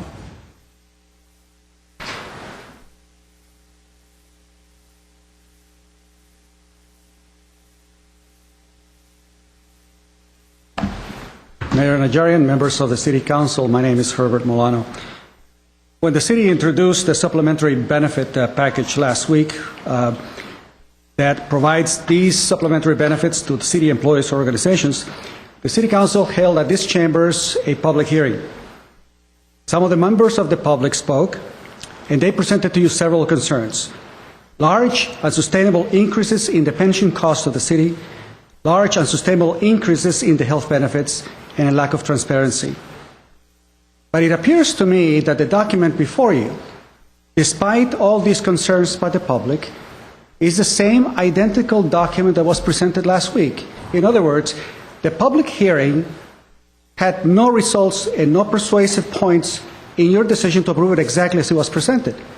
So what is the point of having a public hearing if you're not going to consider the issues that the public brings to you and that of which taxpayers are concerned? We have in these documents significant number of increases and benefits that have not been considered in public. Significant number of pension benefits to the Glendale Firefighters Association, benefits that if I were to list them, I'll probably take up this time in 5 more minutes. Benefits to the Glendale Management Association, benefits that are independent of their performance for the city. Here's a group that has increased its numbers of employees by 40%. And yet, when it comes to the discussion of those benefits and whether they are deserved, it is never brought up to our attention or attention of the public. There are increases to the executives. And when I took a random sample of city executives and their pay increases since the year 2000 to now, I find that those increases were far in excess of the consumer price index, sometimes by tens of thousands of dollars above the consumer price index. And a good example is Mr. McFall, who earns about $40,000 above the consumer price index for the last 10 years. And yet, we are asked for the city to pay 90% of those increases. For those who are working for the state, they're taking furloughs. They are taking part of this burden themselves because of the significant increases in benefits that they have received in the past 10 years. But I don't see a discussion being held in public with regard to that. And I think that the public merits better transparency, a better display of the trends of all of these costs in the past 10 years, because the public deserves better than what it's getting today. Thank you very much. Thank you. I have no other cards on these items. Okay, Mr. Mayor, Weaver. I'd like to move 7B. Is there a second? I'll second it. And I want Mr. Emergency ordinance. Yeah, discussion. I want Mr. Starbird to let the public know that we are still negotiating with the various employee groups. Is that correct, Mr. Starbird? Mr. Mayor, some quick comments on all of these items, and I'll just say it once, but it applies to each and every one of them. First is that I think in today's age, with the rising cost of health insurance, the plight that people find themselves in with respect to it, to have an employer offer a benefit program that includes family health coverage is an absolute necessity today, and responsible employers should be doing that. In the city's case, these ordinances actually take the sharing component between the city and the employee back to what it was before last year, or this current year. You recall that in this current year agreement with the General Services and Management Group, it was agreed that we would pick up the entire cost increase because the employees had waived what was then an existing right to a pay increase. These ordinances roll us back to the status that existed until this year, which was an equal sharing in the increasing costs. And keep in mind, we're finding with many of the plans upwards of double-digit increases at a time when employees are not receiving pay increases. In fact, they're having to absorb greater costs. Number two, these implement the policy period beginning June 1. However, they do not tie us into the entire year. We are currently in negotiations with employee groups. This City Council has set what I believe are unprecedented direction to your city team to find ways to reduce costs in the areas of pension, medical and health insurance, but that has to be done through the negotiating process, and we're currently engaged in that. These ordinances do not tie us in for the balance of the year, and if agreements are reached that accomplish your objective, then changes can be made with respect to these plans. With that, your staff continues to recommend their adoption. Thank you. There was a motion and a second. There was a motion. I think Mr. Quintero seconded it. Roll call, please. Council members Draymond? Yes. Friedman? Yes. Quintero? Yes. Weaver? Aye. Mayor Najarian? Yes. Mr. Mayor, I move 7C as an urgency measure. Is there a second? Second. Roll call, please. Council members Draymond? Yes. Friedman? Yes. Quintero? Yes. Weaver? Aye. Mayor Najarian? Yes. Let's see, D now. Mr. Mayor, I move the urgency ordinance of 7D. Is there a second? Second. Roll call, please. Council members Draymond? Yes. Friedman? Yes. Quintero? Yes. Weaver? Aye. Mayor Najarian? Yes. Mayor, I'd like to move the urgency ordinance at 7E. Is there a second? Second. Roll call, please. Council members Draymond? Yes. Friedman? Yes. Quintero? Yes. Weaver? Aye. Mayor Najarian? Yes. Mr. Mayor, I'd like to move the urgency ordinance at 7F. F. Is there a second? Yes, second. I'll second that. Roll call, please. Council members Draymond? Yes. Friedman? Yes. Quintero? Yes. Weaver? Aye. Mayor Najarian? Yes. And finally, Mr. Mayor, I'd like to move the urgency ordinance at 7G. Second. Thank you. Roll call, please. Council members Draymond, Yes. Friedman, Yes. Quintero, Yes. Weaver, Aye. Mayor Najarian. Yes. Next item. Moving to action items, item 8 on the agenda at 8A is Director of Community Services and Parks regarding new agreement with New Singular Wireless PCS LLC for an existing telecommunications facility at Freeway Park Site A at 8A1 is an ordinance for introduction. Let's see. I forget the first name. I don't have any cards on this item. Anybody Is need a there, report? Does anyone request a report? Not me. You want a motion, or? We've got a park, we've got poles at the park, we want to put the equipment on the pole up high, so... Mr. Mayor, quick note, that it's already there. This is a renegotiation contract for which we're increasing the monthly payment from $1,250 to $3,000. Commend staff for the work that they've done in getting greater revenue from With a the support 4% of increase parks. annually. There's a 4% increase annually. Yeah. Driving north in the It's a very tree, good you deal. can see it. And a very good deal. And T-Mobile has very poor reception in that area. But this is singular, correct? Singular, yes. And I think our ordinance permits a certain amount of co-location, if appropriate, and all the steps are followed. Right. Okay, would someone like to make the motion then? No, I'd like to introduce the Would ordinance. someone like to introduce it? Thank you, Mr. Weaver. Let's move to 8B. 8B is Director of Administrative Services Finance regarding adoption of the city's 2010-11 GANN appropriation limit. At B1 is GAN appropriation limit. At B1 is the resolution adopting 2010-11 appropriation limit. Okay, I don't have any cards. Briefly, Mr. Elliott, please explain what the GAN appropriation limit is. Mr. Mayor, whether we're in accordance with that. Yes. Mr. Mayor, members of the council, this is an annual appropriation calculation that we have to do to comply with state law. Our calculation allows us to have appropriations for tax-supported activities of about $198 million.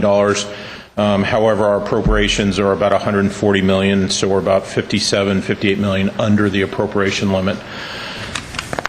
With that, we recommend approval.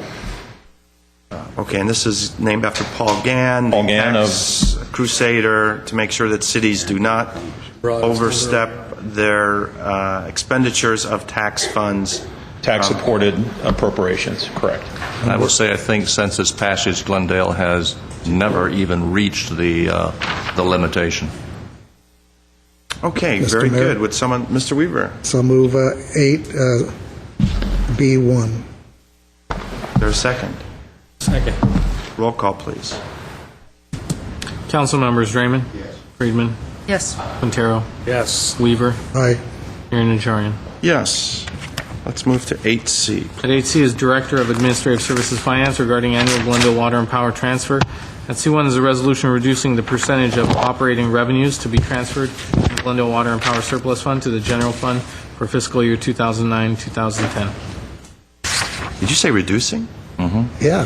Got to let Mr. Starbird speak Why on doesn't that. someone explain this Yeah, Starbird clearly and slowly to everyone who's concerned about this issue? Mr. Starbird. Yes, Mr. Mayor. The Glendale City Charter provides that the city shall make a transfer, shall, emphasize, shall make a transfer annually to the extent that it doesn't impair the financial health of GWP, those are my words, not the charter, of 25% of the retail sales from GWP's electric operations. The City Council must annually make a determination if indeed it intends to take less than that amount, and that's the action that is before you this evening. I think there was actually a time in Glendale's history where there was a full 25% transfer. I think it goes way back. However, in more recent history, there's been a lot of attention to the transfer and a lot of effort to try and either cap or reduce the general fund's reliance on those funds. I will say this year is the smallest percentage transfer, certainly in the 12 and a half years that I have been here, about 8.5%. You've made a big effort to keep the transfer at a level that although it's still a very important revenue source in the general fund, recognizing the impact of other costs on our electric rates, to keep it a level that is commensurate with what we see in other utilities. And indeed, at this level, at this time, it is. So staff's recommendation is that you adopt the resolution taking roughly 8.5% from electric utility and about, what's the percentage water, Bob? Can you tell me quickly? 9.8% from water pursuant to Glendale's charter. And that is also lower too, the water. Yes. It's the lowest rate in how many years, Mr. Starr? I don't know how many years. Certainly, I asked Mr. Weaver if it's ever been higher, ever been lower in the time he's been here. He said no. It's the lowest it's been in the time I've been here. It was up 12-13% at one point, I think. Mr. Mayor, I'll move 8C1. Is there a second? Second. I have a speaker, Herbert Milano.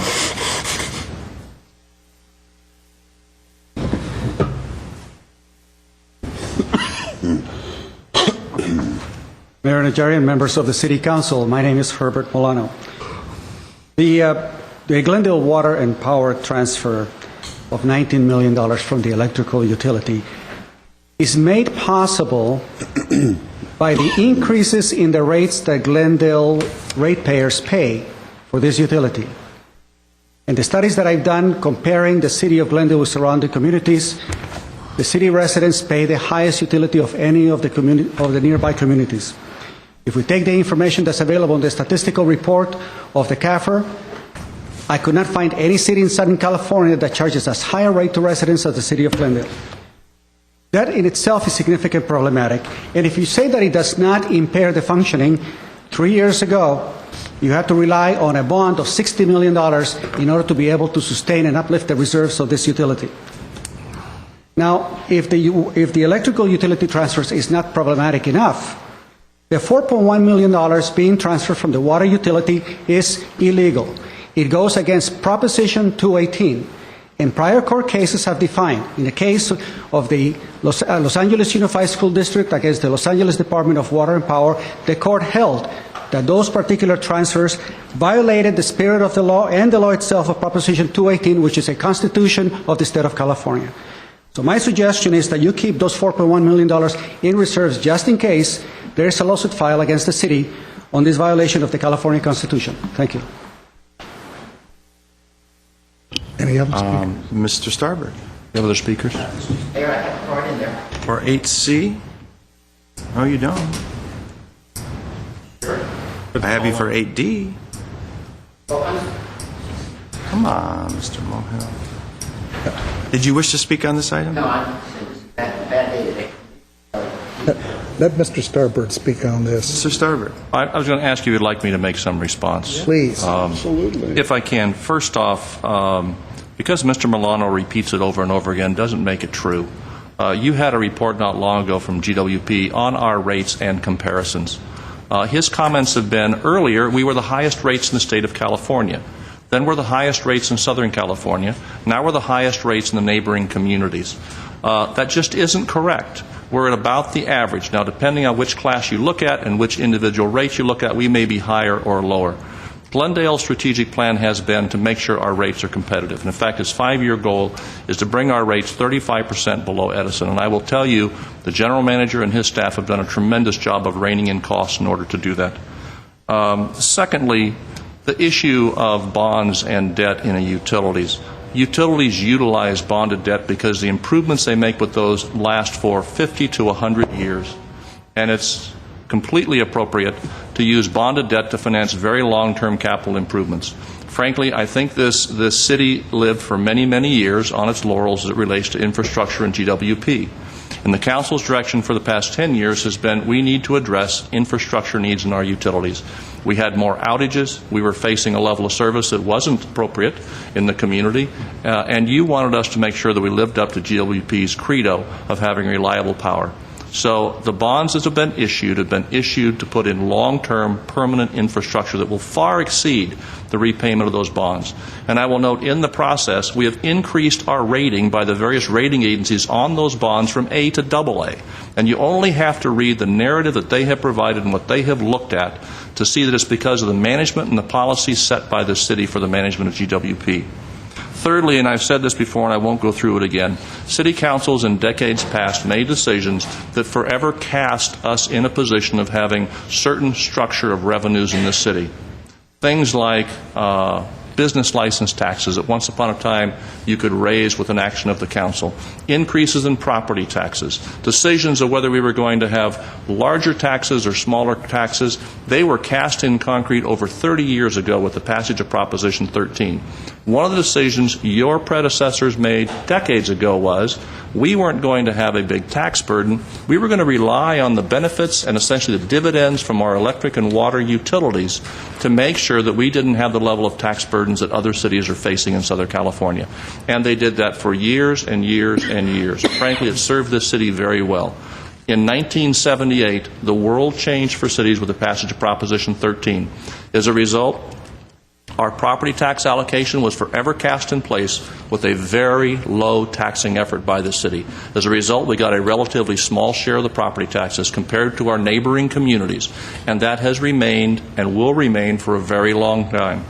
So your predecessors made decisions about our revenue base and structure and frankly relied on our dividends from GWP Electric and Water so that we didn't have to have the kind of taxes that were burdens in other communities. And now to say in this era that pulling this one revenue source out of that context and saying this is too high fails to take into consideration the entire history and picture that has come to be what our revenue structure is today. And I will tell you, I think GWP has served the community very well. We've worked very hard, and you've worked very hard to have transfer that is within reason, and yet this continues to be one of the benefits that GWP provides to this community, which is supporting needed basic services, including fire, police, parks, libraries, and all the rest. So 218 doesn't apply. 218 doesn't apply at all to electric. Proposition 218 does apply to water transfers. However, the Los Angeles Superior Court decision that Mr. Milano references is based on an LA transfer which does not have a similar charter provision that we have. There are other cases involving the city of Roseville, the city of Fresno, where there were in lieu transfers, again, completely different than the language in our charter, which is more akin to an argument that it's a tax that the voters not only voted on once, but voted on twice. It was originally 15%. The voters were called upon to look at that again and voted to increase it as a mandatory transfer of 25%. So the facts and the circumstances that Mr. Milano relates are different than the charter language that we have in Glendale. Well, I think you gentlemen are being a little kind. In fact, I find it irresponsible for Mr. Milano, absolutely irresponsible, and an affront to the council to sit there and threaten lawsuits against us for what the people of the city of Glendale, I wish I could call him a resident of the city of Glendale, but the people and voters of the city of Glendale have voted on, as you said, not once, but twice, and whose founding fathers envisioned the transfer of funds from the GWP. Not just envisioned it, but mandated it at a level much higher than we're currently doing. I invite Mr. Milano to hire his legal team again and come after the city again if he thinks he has a good case. And I can assure you that we will be going after all costs incurred, and we will not rest with the paltry sum which he was fortunately able to request the court to reduce the last time he sued the city, which cost the city about $700,000, if I'm not mistaken. So please, Mr. Milano, keep your indignation, keep your threats of lawsuits, listen to the opinion of the city attorney, read the cases set forth by the LA Superior Court, read the charter of the city of Glendale, which actually is essentially our Constitution. It's a document which was approved by the members and voting residents of Glendale. Mr. Najarian, I don't want the residents of Glendale to misunderstand what you say. In fact, Mr. Milano's lawsuit was financed by two developers from the city of Los Angeles who have never done any work here in the city of Glendale, and they were going against a property owner here in the city of Glendale. So it really wasn't Mr. Milano's money. that was being spent on this lawsuit. In fact, it was the two Los Angeles area developers that financed the I think he was the lawsuit. vehicle. Although the city did, he was a vehicle. Although the city did pay $700 and something thousand that we could have spent towards purchasing a mini park or so many of the other projects that we're interested in doing. Okay, thank you. Was there a motion on this item? There was a motion and a second. And a second. Any other comments? Roll call, please. Council members: Draymond, Yes. Friedman, Yes. Quintero, Yes. Weaver, Aye. Mayor Najarian. Yes. Let's move on to the next item. Next item is Director of Administrative Services at 8D regarding for Finance regarding adoption of the City of Glendale 2010-2011 budget. At D1 is a resolution adopting the 2010-2011 budget. Thank you. Mr. Starbird. Mr. Mayor, while Bob is coming up to give his presentation, I thought I would make, again, some prefatory comments as I did last week. I think you've had a total of 7 budget study sessions in your effort to put together the budget for the upcoming year. As you know, we have continued to grapple with what is quickly becoming the worst economic downturn in California in its history. And we continue to work at maintaining a balanced budget even though we're faced with considerable gaps in funding the services we'd like. At my recommendation this year, you stayed at what I call the 20,000-foot level, which is to set policy with respect to the budget. You spent the previous 2 years absolutely immersed in the detail of the budget, down to individual positions and individual programs. And my recommendation this year was that we adopt a guiding principle that instead of essentially closing the gap by continuing to reduce services, we had to find ways to not reduce services to our residents, but instead look for ways to reduce the cost of those services. You have consistently balanced the budget for the past 3 years in what has been the worst recession in California's history. You've actually, in the time, increased the general funds reserved at a time when many communities are relying on the reserves to close their budget gap. You've done that by living within your means. This year's budget is virtually no increase over last year, even though we do continue to incur rising costs. And you, most importantly, I think, have taken unprecedented steps to address the long-term issue of costs in the retirement and health care arenas, something that only now, frankly, many communities are trying to address but have been unsuccessful doing. I think we're going to see the fruits of those efforts shortly. And you just noted that we currently have the lowest percentage transfer from GWP in over a decade. And as the GAN limit points out, if we had the revenues, we have about a $58 million cushion for which you could have authorized spending if the resources existed. I think all of those point to a very responsible approach to developing the budget for the upcoming year, the 3rd year in which we faced budget gaps. I can't say enough about the staff in this city at all levels, executives, managers, and the folks who are out in the field directly providing services. As I noted in an earlier study session, I don't think they know the meaning of reducing services. They have frankly faced lesser resources and yet have worked tremendously hard to maintain service levels, and we will continue to do that. This year's objective that you set is going to be a very difficult one to reach. It is going to require the partnership of all of our employee groups if we're going to achieve it. But I believe, and I know you believe, it's the right thing to do from a policy standpoint. Before Bob gives his report, I want to give a tremendous thanks to Bob Elliott and I'll call it the kitchen cabinet budget team, Michelle Flynn and Lily Fang with his office, Bob McCall, Yasmin Beers, untold hours poring over the budget and working with the departments. Each of the department heads and executives, their management staff, and of course the rank and file in the city who have the tough job of actually going out and finding ways to continue providing quality services in this diverse community. With that, let me turn to Mr. Elliott. Bob? Thank you, Jim. Mr. Mayor, members of the council, tonight it's my pleasure to bring you a balanced budget, citywide totaling $809 million. Within that $809 million, we have a general fund budget of approximately $173 million. We went through the detail at the different study sessions and again last week at the hearing. Total budget in the general fund, $173 million. Of that, $131 million is salary. and benefits. The rest, maintenance and operations, and very little capital outlay.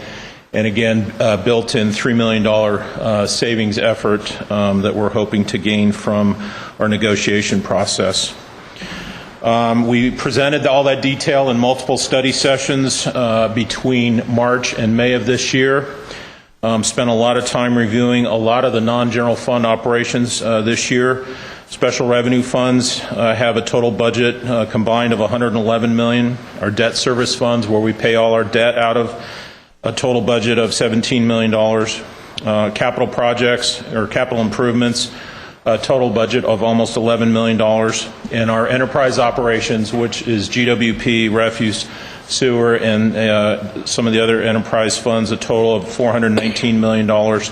And again, our internal service funds, where we fund items like insurance, workers' comp, and medical insurance, with a total budget of $78 million. With that, I'd like to echo what Jim said and thank all the staff, especially my budget staff, in putting this all together. It's a tremendous amount of work. And with that, we offer it for adoption. Thank you. And one thing you forgot to mention, Mr. Starbird, in all the budget study sessions and presentations, we did hold a public hearing last week. Last week. You held a public hearing as required by charter just last week. Right. And as I was discussing earlier with the city attorney, he indicated that because a public hearing was held before the same body adopting this, Brown Act would not require to take additional comments from the public. But I wanted to remind him that we are an open and transparent council. Therefore, we are going to give the speakers the opportunity to address council yet again. Mr. Mayor, may I just add one other thing? Every study session, public testimony was available. People could get up, voice, every single one of them. Yes. I might add, they're all televised and available on our video archives. Under closed session. I have requests to speak from Herbert Milano and Mike Mohill. Mr. Mayor.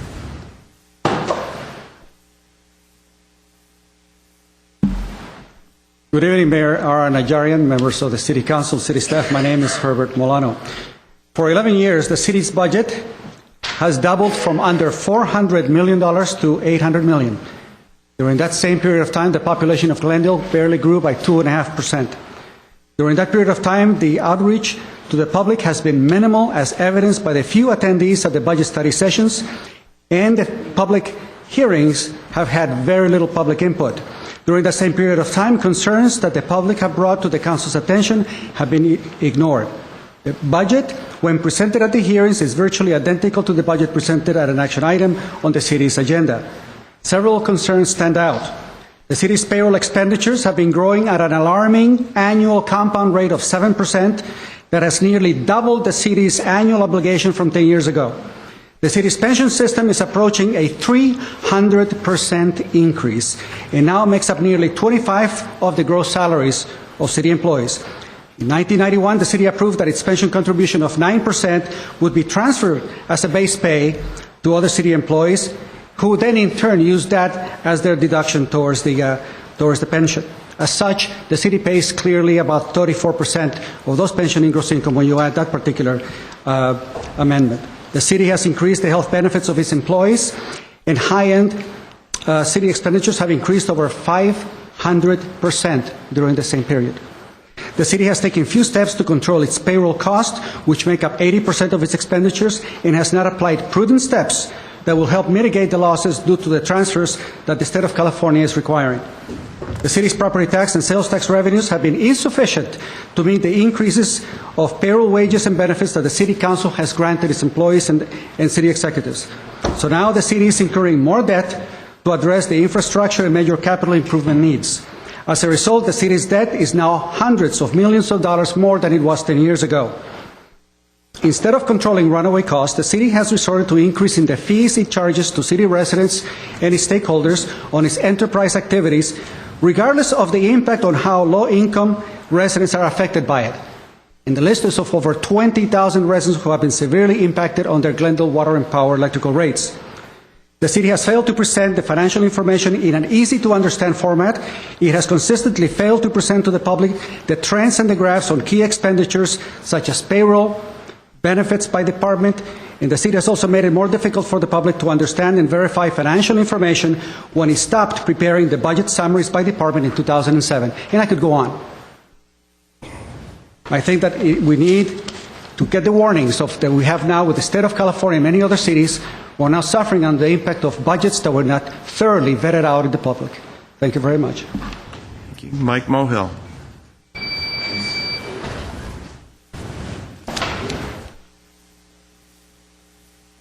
Good evening, Mayor, City Councilman. I'm wearing my hat right now. I'd like to take my hat off to Mr. Starbird. Mr. Starbird, you get an Oscar performance this evening in explaining to the council and the city residents how we got where we are today with our budget. Look over there.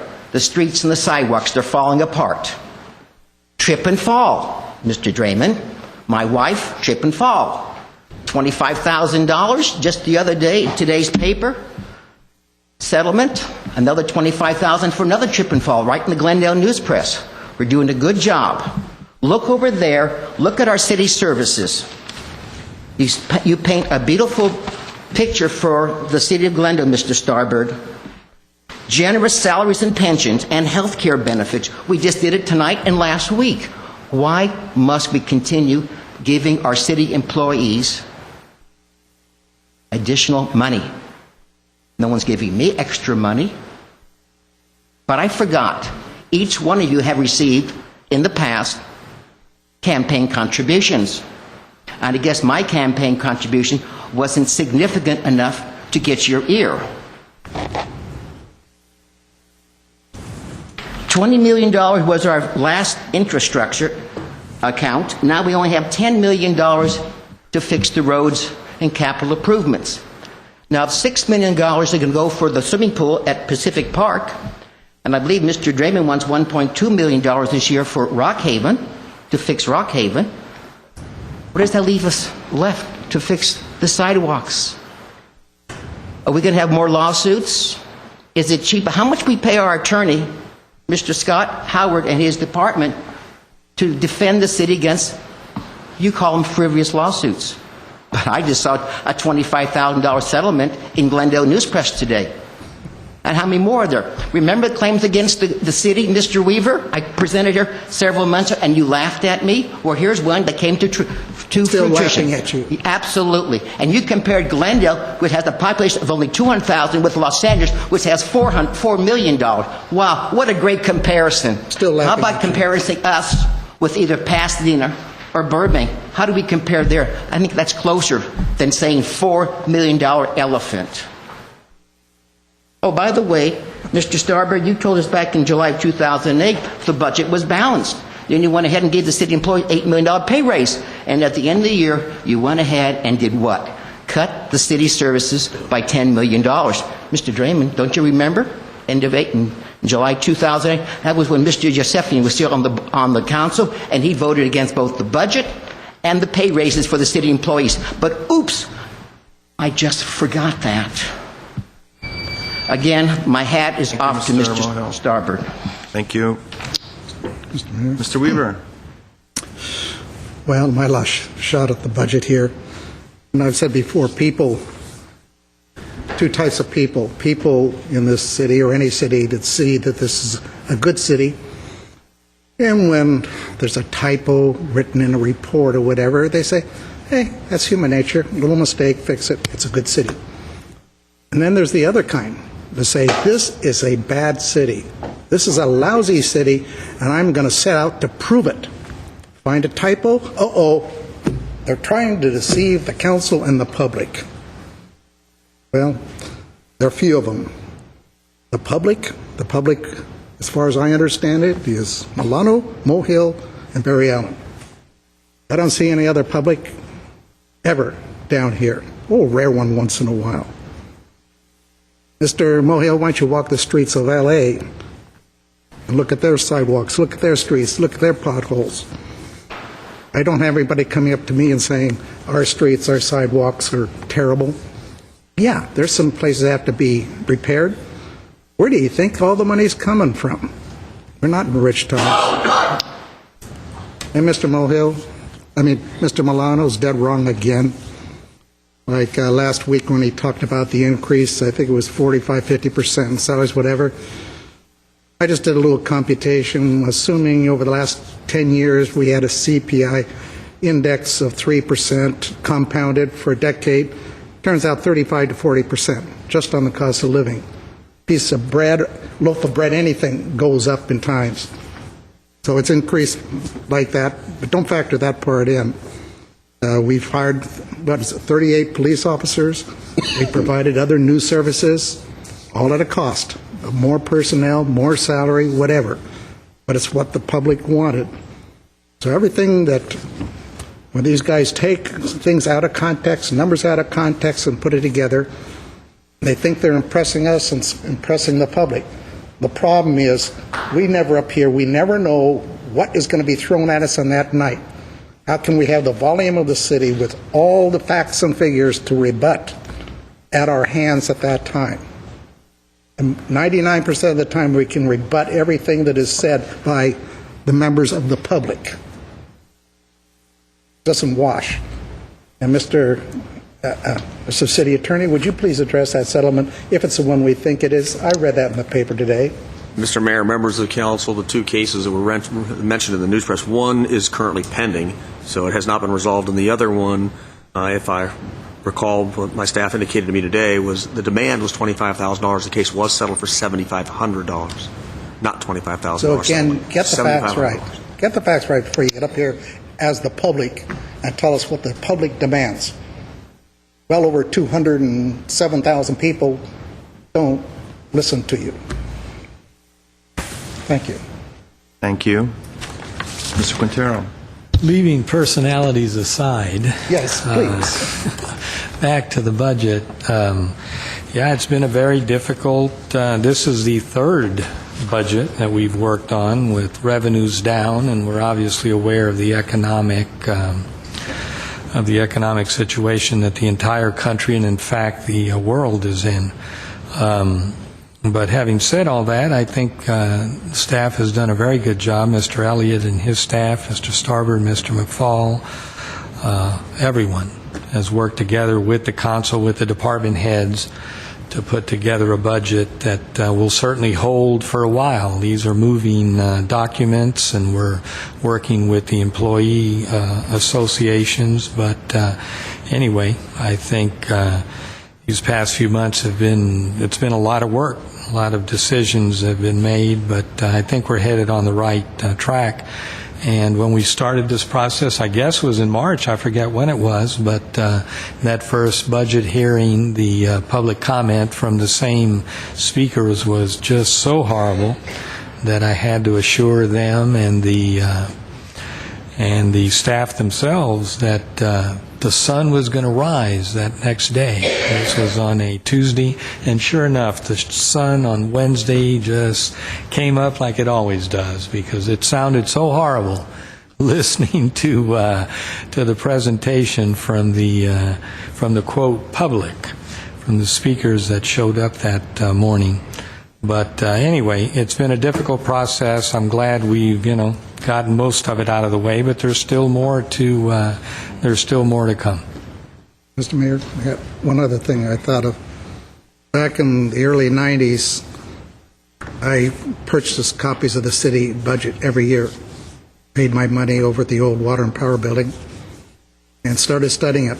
I used to go over and have many discussions with Brian Butler, the director at the time, asking questions, going through files, trying to understand the complexity of how you put a city budget together, because there's pieces in the puzzle.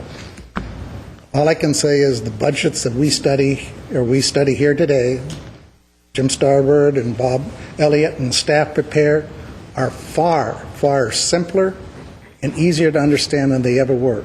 And I thank staff for that. So when I want to go through a budget, much better. Just keep making it more simple until the public understands it too. Okay? Thank you. Ms. Friedman. Well, the speakers who came do have a point that a lot of the budget is dedicated to salaries and the associated benefits that come with those salaries. Because when you take out the fire trucks and the buildings and the hard operating costs, what you have left, what makes the city operate and what delivers the services to the residents are the employees. It's the people. It's the guys who climb up the poles. It's the people the men and women who carry the badge. And it's the people who put out the fires. And it's the public works people. I saw them this weekend on my block fixing a leaking something or other in the street. And that's where the money goes. And, you know, in some ways, there's not that much of an argument with us that we have to contain costs by containing those salaries and those pensions. I mean, that's the obvious place to save money. And I just want the public to understand that we get that. I mean, everyone up here gets that. And we can't talk about specifics right now because we're in the middle of negotiations, but we made a very conscious decision, as Mr. Starbird outlined, that we don't want to do furloughs because furloughs means taking away those employees, taking them off the streets, and reducing services. We don't want to reduce the services to the people. We're working with our employee groups to contain salary, pension, and benefit costs. That's no secret. I mean, I think everybody realizes that it's a new day, the public sector's hurting, and our employees to this point have been great about coming to the table and saying, we want to be part of the solution. So it's not that we are pretending that there's no issue in terms of those costs and you know what we have to do. We're all working on that. So it's not business as usual. The revenue's not coming in the way it normally does. We can't pay out the same kind of revenue. But I'll tell you this. I talk to officials from a lot of other cities. I sit on the Arroyo Verdugo Steering Committee, which is all of the cities in this area, Pasadena, La Cañada, South Pasadena, and Burbank. Pasadena. Yeah, we didn't just jump to the south and not hit Pasadena. Thank you. I'm involved in the League of Cities, and in fact, I was just in Sacramento last week, and the thing that everybody says, I mean, the first bit's like, oh, hi, nice to meet you, where are you from, how's your budget? You know, that's the first question that everybody always asks. And believe it or not, when we talk about Glendale and Glendale budget, they are jealous of us because most cities are going into their deficits if they even have, going into their reserves if they even have reserves left. We've been very frugal here over the years, not just in the last few years, but for many, many years. We've been very conservative. We've been frugal. We don't go into our reserves. We save money. We continue to save money. And that's serving us well in this time. So I think that it's a difficult time to be involved in city government, but I think we're doing a good job with it, and we'll continue to. And hopefully over the next few months, as we continue with our negotiations and continue with the budget process, we'll be, talking about more of this. But, it's a time when everybody, the residents, the employees, we all have to kind of be on the same page about this and realize that it's not business as usual. It may never be again. And we have some new paradigms that we're working on.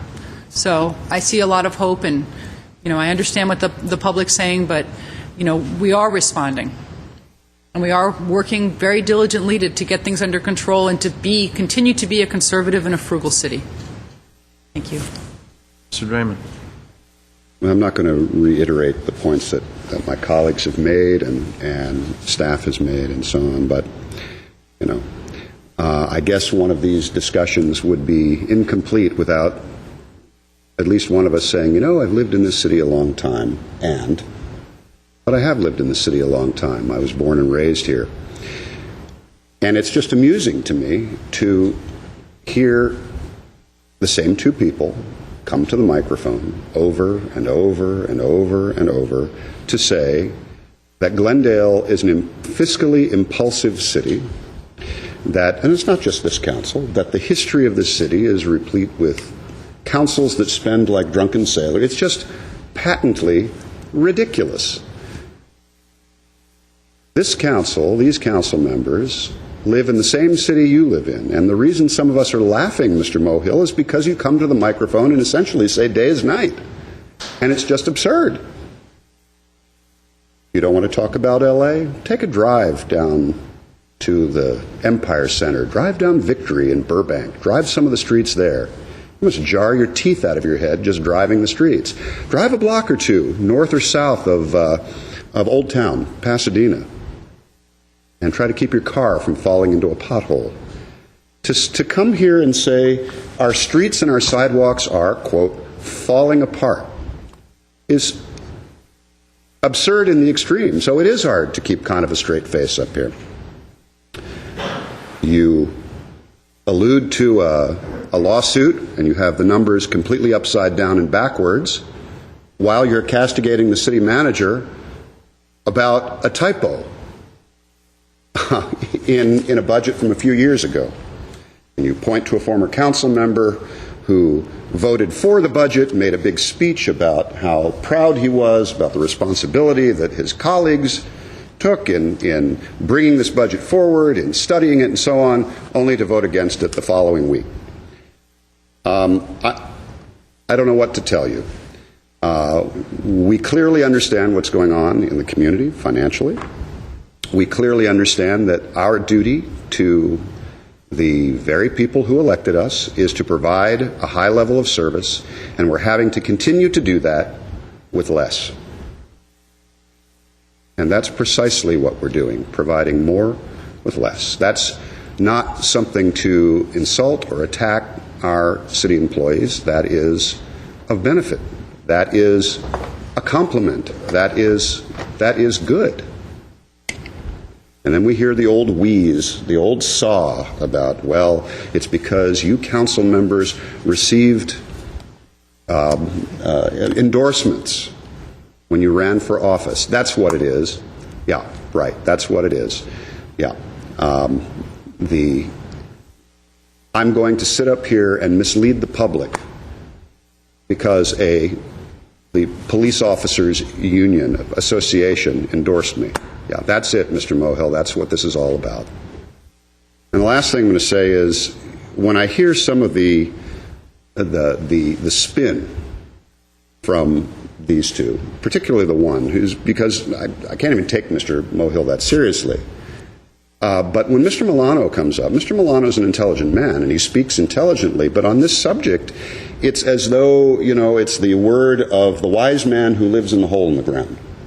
And it sounds very intelligent until you ask yourself, why does a wise man live in a hole in the ground? It just isn't based on fact. Or it's a misinterpretation of the fact, or it's a spin on the facts. Why? I don't know. I don't know. There's nothing sinister going on here. This council has been at budget study after budget study after budget study. It began when I was mayor. That was 2 mayors ago, where we were sitting up here having the most open and transparent kind of invitation to the public to come and participate. And when it doesn't come out the way those two gentlemen want, then suddenly the process is jimmied, the people who have to vote are compromised, and the city staff is taking unfair or undue influence. It's nonsense. This city has a balanced budget. We're required to have that. And Ms. Friedman is absolutely right. Wherever we go and we interact with our colleagues from other cities and municipalities, the first thing they want to do, not just say, the first thing they want to do is be in the city of Glendale's shoes, because the city of Glendale has been and continues to be a well-managed city. You want a motion, or do you want to say something? I just want to correct Mr. Draymond. Not a wise man in a hole in the ground? No, not. That's exactly what it was. Not the hole in the ground, but Sunland and Tahunga are more affectionately referred to as the rock. So it would be the wise man living on the rock. On the rock. As opposed to the hole in the ground. All right. You've heard that reference before. I have. The rock. The rock. Do you need a motion, or was yes, that let's have a motion. I think I'll move 8D1. Second. Roll call, please. Council members Draymond, Yes. Friedman, Yes. Quintero, Yes. Weaver, Aye. Mayor Najarian. Yes. Okay, that concludes the action items. Let's go to the next item. Mr. Mayor and Council, we return to item 6, which is oral communication. Discussion is limited to items not part of this agenda. Each speaker is allowed 5 minutes. Council may question or respond to a speaker, but there will be no debate or decision. And the city manager may refer the matter to the appropriate department for an investigation and a report. Thank you. Robert Movsesian. Followed by Robert Bunyatian.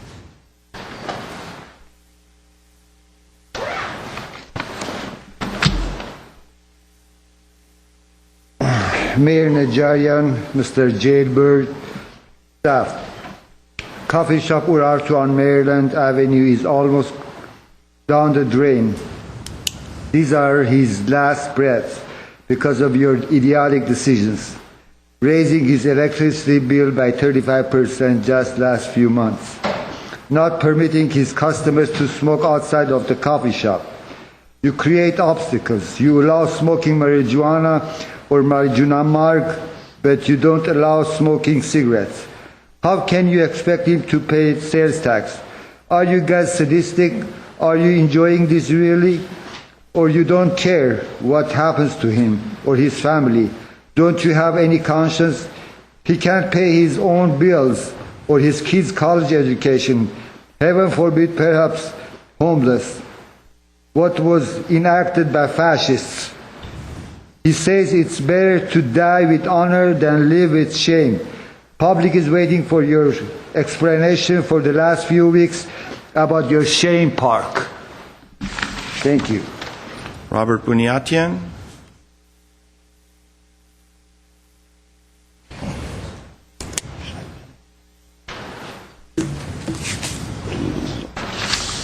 Good evening, council members. My name is Robert Punetan, and I'm a resident of Glendale, and I would like to read a prepared statement.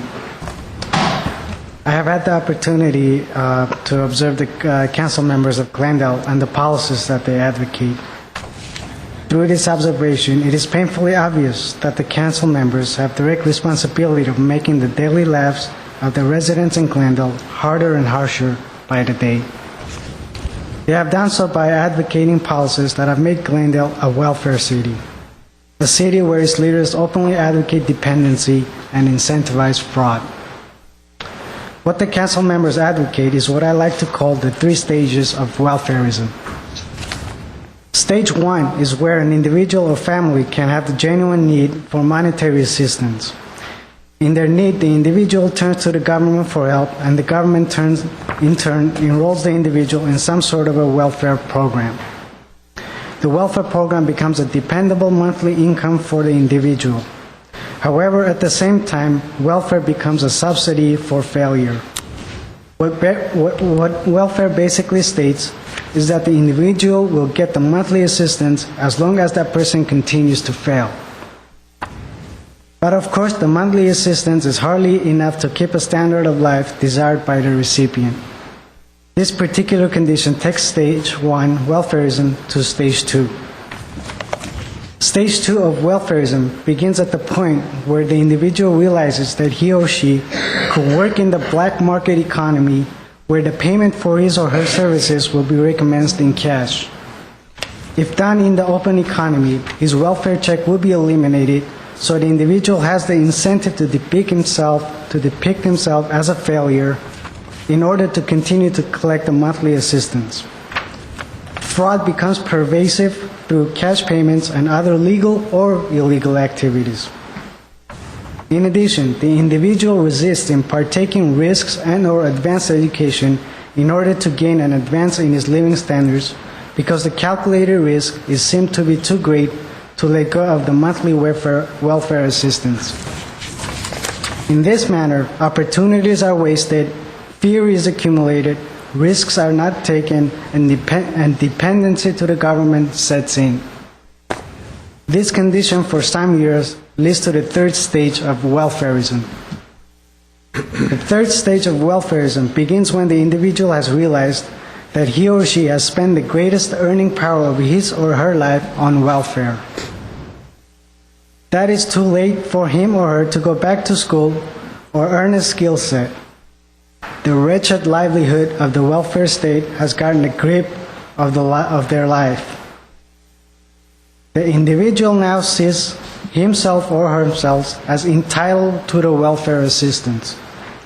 It becomes no longer of I need help, but how dare the government cut my monthly assistance? How dare the government not increase my monthly welfare? The three stages of welfarism in reality are a theft of human dignity.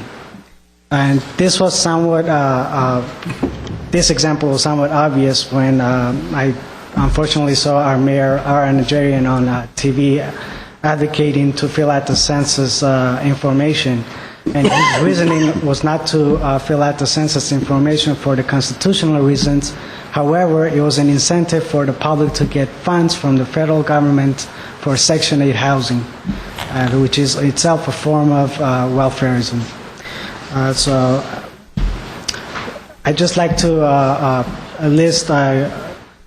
urge the council members that are sitting here to not to promote welfarism, because it does bring all the ill effects that welfarism eventually brings. Thank you. Thank you. Herbert Milano, followed by Lynn Myers.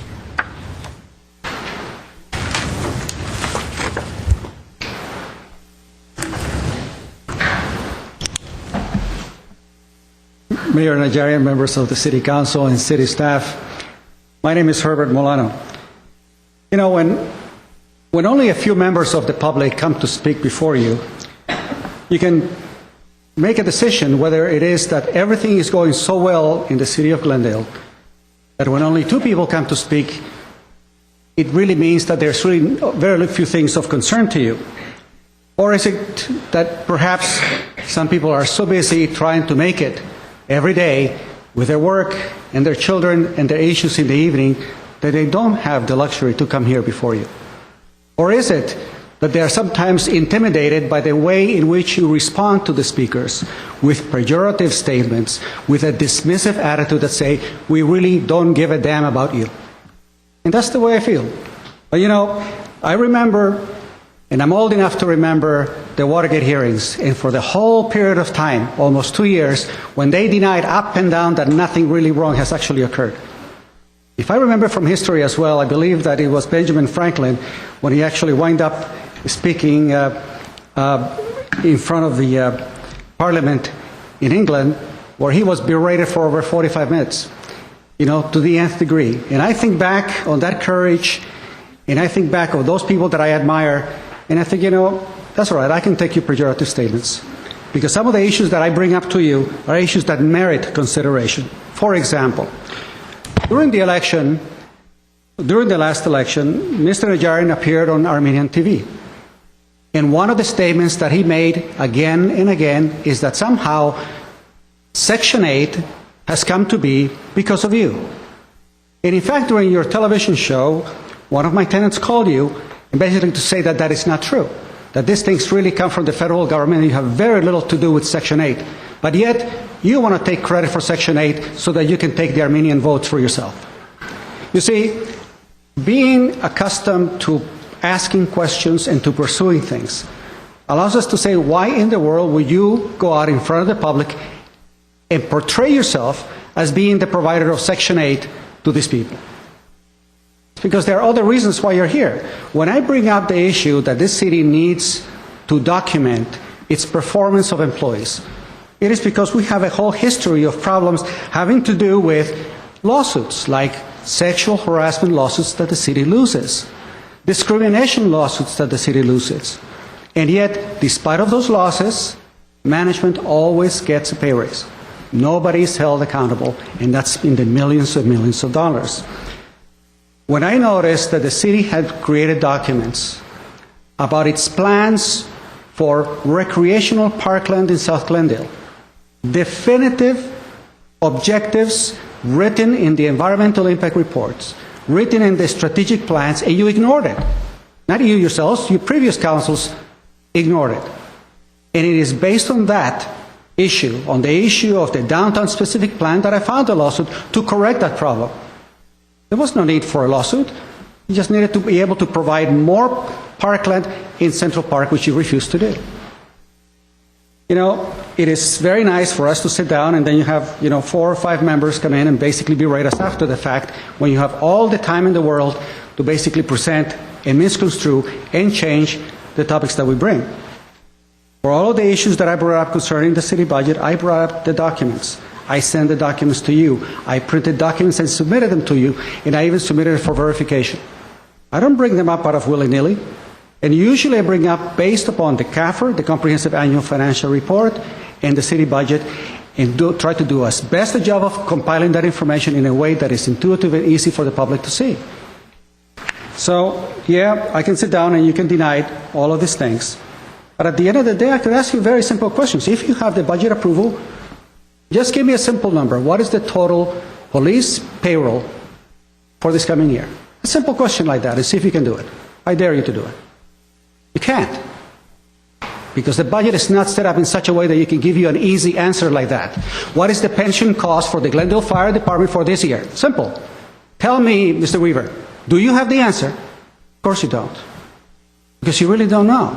Because at the end of the day, you're incredibly incompetent.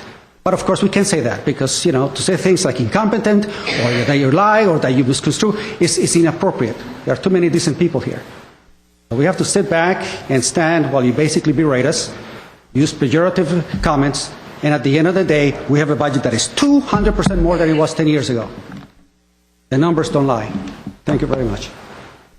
Lynn Myers, followed by Margaret Hammond.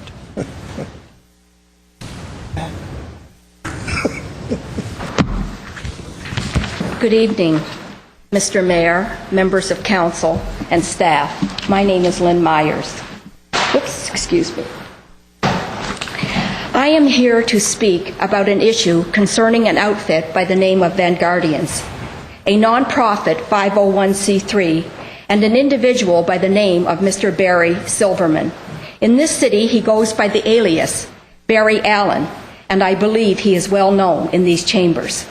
In September of 2007, Barry Allen set up a defense fund through his outfit Vanguardians for Mr. and Mrs. Thompson, who are here in the audience this evening. I contributed to this fund. My contribution was charged to my bank card and showed up on my statement under the name 50/50 Leadership. A year after the fact, and Barry Allen had not turned over 1 cent to the Thompsons. It was only after a great deal of prodding that he finally acknowledged the contributions that the Thompsons had become aware of. He also informed them that he was entitled to a cut. In his letter dated October 2nd, 2008, addressed to Mrs. Thompson, he acknowledged these contributions and stated the amount of money he would turn over to them after he deducted his percentage. He included a check as an installment for half the amount drawn on a Bank of America account in Huntington Beach, California, the name on the account being the initials CBN with a post office box address in Glendale. No further funds were received by the Thompsons, even though they were told by Mr. Allen on numerous occasions, the check is in the mail, the check was cashed, and on and on and on, one concocted story after another. I contacted Mr. Allen on numerous occasions seeking accountability with no response, but the result being a small check issued by Mr. Allen to their attorney on September 17, 2009, not equivalent to the balance. To this date, and it will be 3 years in September 2010, I understand from the Thompsons, Barry Allen has not turned over the full amount as stated in his letter. And, once again, this amount is based only on the amount the Thompsons just happened to know about and which was adjusted by Mr. Allen for his cut.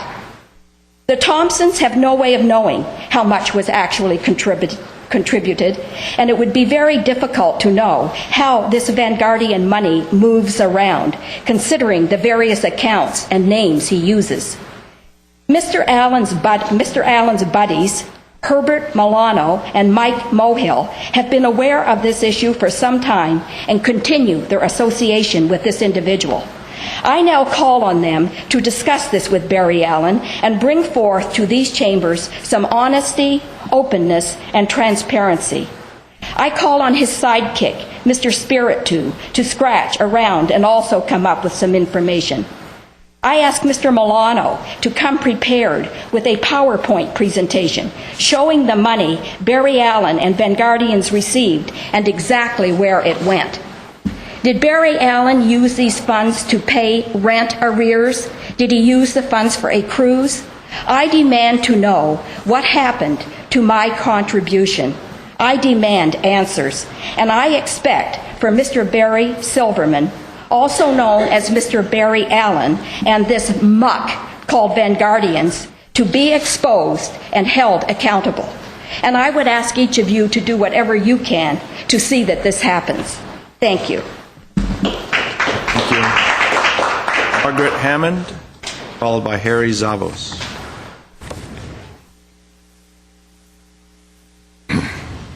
Good evening, Mayor Najarian, members of the council, city staff, and the audience, and the people out there in TV land, if they can find their station, huh? My name is Margaret Hammond, and I'm a 50-year resident of Glendale. And as a matter of fact, I am a 30-year member of the Glendale Historical Society and was part of the group that moved the house up to the Brand Park. And have been on the board for maybe all of those years, but most of them anyway, in one capacity or another, as people left us from one way or another to go to better places, wherever they went. The Glendale Historical Society, partnering with the city, will present a terrific program, Silent Glendale, which is about Glendale locations used by Charlie Chaplin, Buster Keaton, and Lloyd in the 1920s, before the city decided they didn't want movies being made in Glendale anymore. Paul Ayers is the presenter. It will be a slideshow and a 15-minute movie short by one of the famous producers. Wednesday night, 7 p.m., tomorrow night, at the Central Library, 222 East Harvard. And there's parking in the structure, which is validated, or park on the street.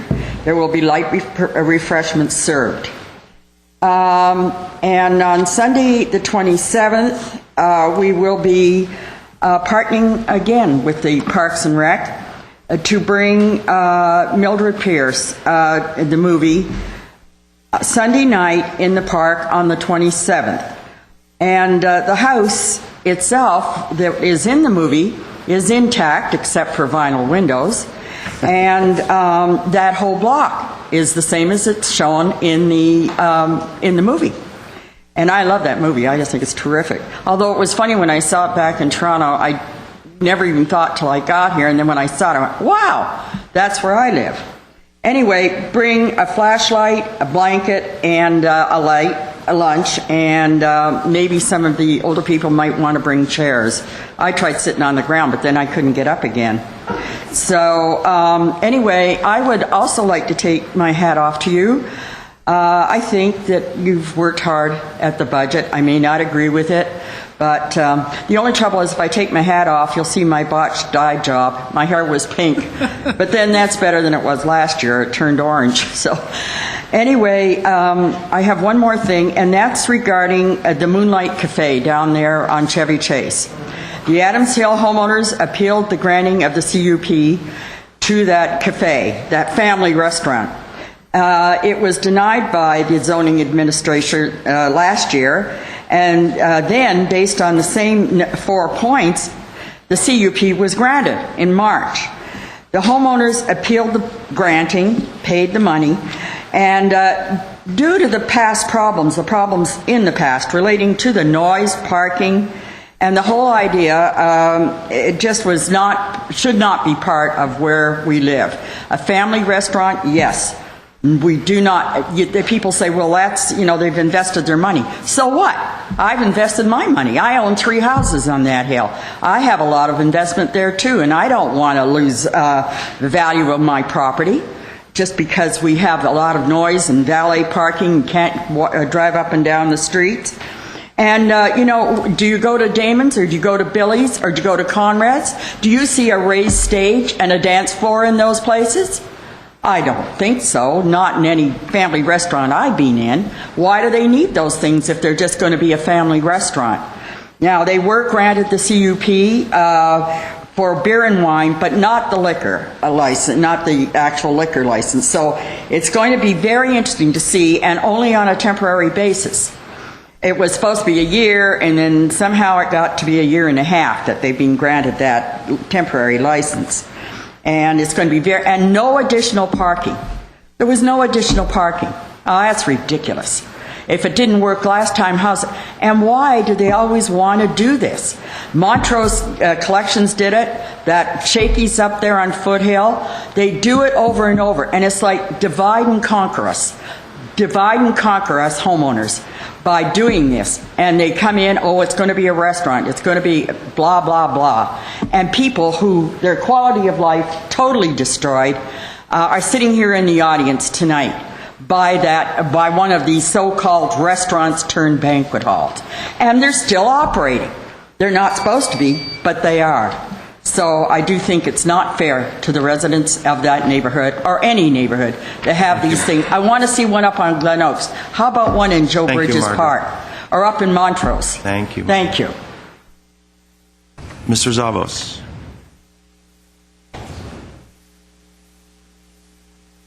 My name's Harry Zavos. I'm a resident of Glendale. And Mr. Mayor, before I begin my remarks, let me be up front. I'm not too sure they're in order. I'd originally prepared them to present prior to your acting on the transfer of electrical and water fees, and to ask the council to postpone that pending a legal analysis. I still would like to go through the content of that, and I can retailer them as a general request that the city do such an analysis. If they're out of order, you can make me come back next week for oral communication. So I'm just being upfront about you, whether you want to make me come back or you'll let me just take my 5 minutes and say what it is I have to say. Mr. Howard, he's certainly entitled to, despite having an agenda item on that, to address it in oral communications, is he not? Well, generally speaking, oral communications is reserved for items that are not on the agenda, but it's the end of the evening, it's the mayor's call. Mr. Zavos is being upfront. At the end of the evening, we're worn down. You don't look worn down, but... Go ahead. Well, thank you. I just asked one. Were you here during the discussion on the item? No, and I'm not going to deal with the item. I really came to raise a fundamental question, and at this point, I simply would tailor my remarks in such a way as to suggest to the council that they ask the city attorney, if he hasn't already done so, to do a sustained and careful analysis based on the material that I'm about to present, and that's essentially. All of you are aware, I'm sure, of Proposition 13 and the dramatic effect that it had on property taxes. After the passage of Proposition 13, the people passed Proposition 218, which by its own terms indicated it was an attempt to plug up some loopholes in Proposition 13, and it added to Article 13 of the California Constitution, sections C and D. Article 13D, with the exception of electrical and gas services, requires that all fees collected for services which are an incident of property ownership, including lessees, or are property related, to be used only for those services. They cannot be transferred for general services, which would be covered by the general fund.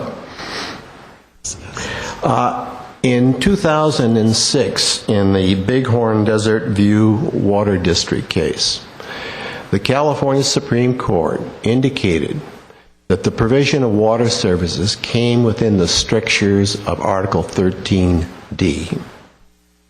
Now that would suggest, at least on its face, that the transfer of water fees from water and power run in conflict with Article 13D of the California Constitution. I'm not an expert in this area, but facially it seems to me that that is something worth having the council ask the city attorney's office to systematically and carefully analyze. They may have already done so, in which case I don't have to proceed. But facially, it seems to me there's a problem, and I have some confidence in saying that, even though I'm not an expert in this area, because of a case involving the city of Los Angeles. The city of Los Angeles, like Glendale, is a charter city, and its charter allows for the transfer of fees from its Department of Water and Power. And it, like Glendale, has transferred fees from the Department of Water and Power. In a case called City of Los Angeles versus All Persons, the Harvest-Jarvis Taxpayers Association contested the validity of the practice of the City of L.A. and indicated that under Proposition 218 what they were doing was unconstitutional. The trial court agreed with the Harvest-Jarvis Taxpayers Association and made a tentative ruling that the practice was unconstitutional. Now, my understanding is that after that tentative ruling, the City of Los Angeles entered into a settlement agreement. I think the fact that just the sheer language of the Article 13D of the California Constitution, the Bighorn case, and the fact that a judge sitting in a superior court indicated that the practice of Los Angeles, which parallels the practice which our city is engaged in, was unconstitutional, invites the same kind of lawsuit, the same kind of challenge that the Jarvis Association mounted against the City of L.A. And I would hope that, in fact, both the Bighorn case, that trial case, City of L.A. versus All Persons, has been carefully analyzed, and the city is prepared should, in fact, such a challenge be made. Thank you. I have no other cards or communication.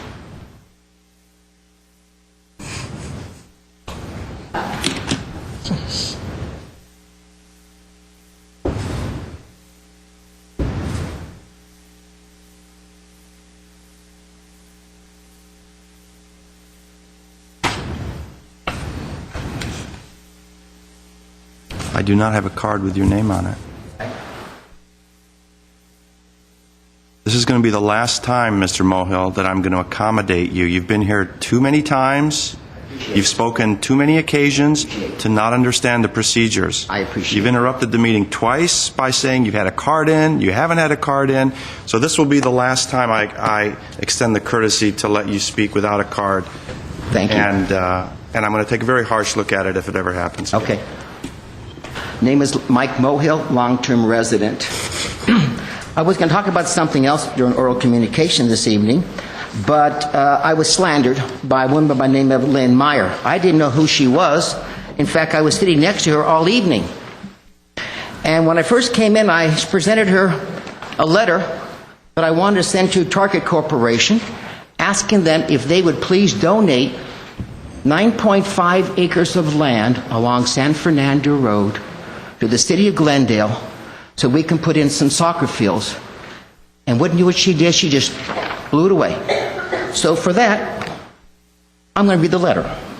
Mr. Greg Steinfeld, Minneapolis, Minnesota, Chairman, CEO of Target Corporation. Dear Mr. Steinfeld, the city of Glendale is in need of a regional park for South Glendale. South Glendale has some of the poorest neighborhoods in the city and the county of Los Angeles. In South Glendale, the proportion of parkland per 1,000 residents is between 0.017 and 0.64 acres, far below the city's benchmark of 6 acres per 1,000 residents. Because of overbuilding of apartments in the 1970s and 1980s, the southern part of the city has become very densely populated, and no large open space is available for soccer or other large recreational sports. When new parks are established, they are generally mini parks for grandparents and their grandchildren. These kinds of parks are certainly good, but do not help teenagers, young adults who need larger recreational areas. Armenians, Middle Easterners, and Latinos are the dominant ethnic groups south in southern Glendale, and their favorite sport is soccer. Many city activists have come before the City Council requesting parks with soccer fields, which would give youth a positive recreation. When the city activists have tried to secure a soccer field in South Glendale in the past, their requests have fallen to deaf ears by the City Council. The usual answer is no large space is available. A few months ago, I read in Glendale had contacted Target Corporation trying to secure your giving up your 9.5 acres of industrial land at 2426 San Fernando Road in the city. Gentlemen, your company donation of your industrial property to the city of Glendale would mean a great deal to the thousands of kids and their parents wanting to play soccer, but are turned down because of the lack of soccer fields. Your Target store in the Glendale Galleria is very popular in the region. Acquiring a park in your name would certainly add to your company's image as an outstanding corporate citizen. I have gathered to date close to 1,300 signatures in the city of Glendale from concerned citizens who think South Glendale should have a soccer field. I only have a few seconds to read my follow-up letter to Target Corporation. Sir, I began by writing to you in May 2010 and shared my letter with several of the kids at the local gym. These kids actually are young adults of Armenian and Latino background. Asked if they could sign my letter, too. Then they said they would also have their soccer friends and their soccer moms who would also like to sign the letter, hoping perhaps your company would be very generous in possibly donating your land to the community. Soon the community was passing out the petition, letting signing. What was great was seeing all the glee in the small children's eyes and the 1,300 signatures that we gathered to send to Target Corporation by the end of this month. And if there's anybody here in the viewing audience who would like to sign my petition, I know Mrs. Myers doesn't because she slanders me instead. I'm sorry. But they can either go to the soccer complex on Fern Lane or to World Gym on Colorado Boulevard, and part of my team of supporters are gathering signatures. So for her to slander is very rude.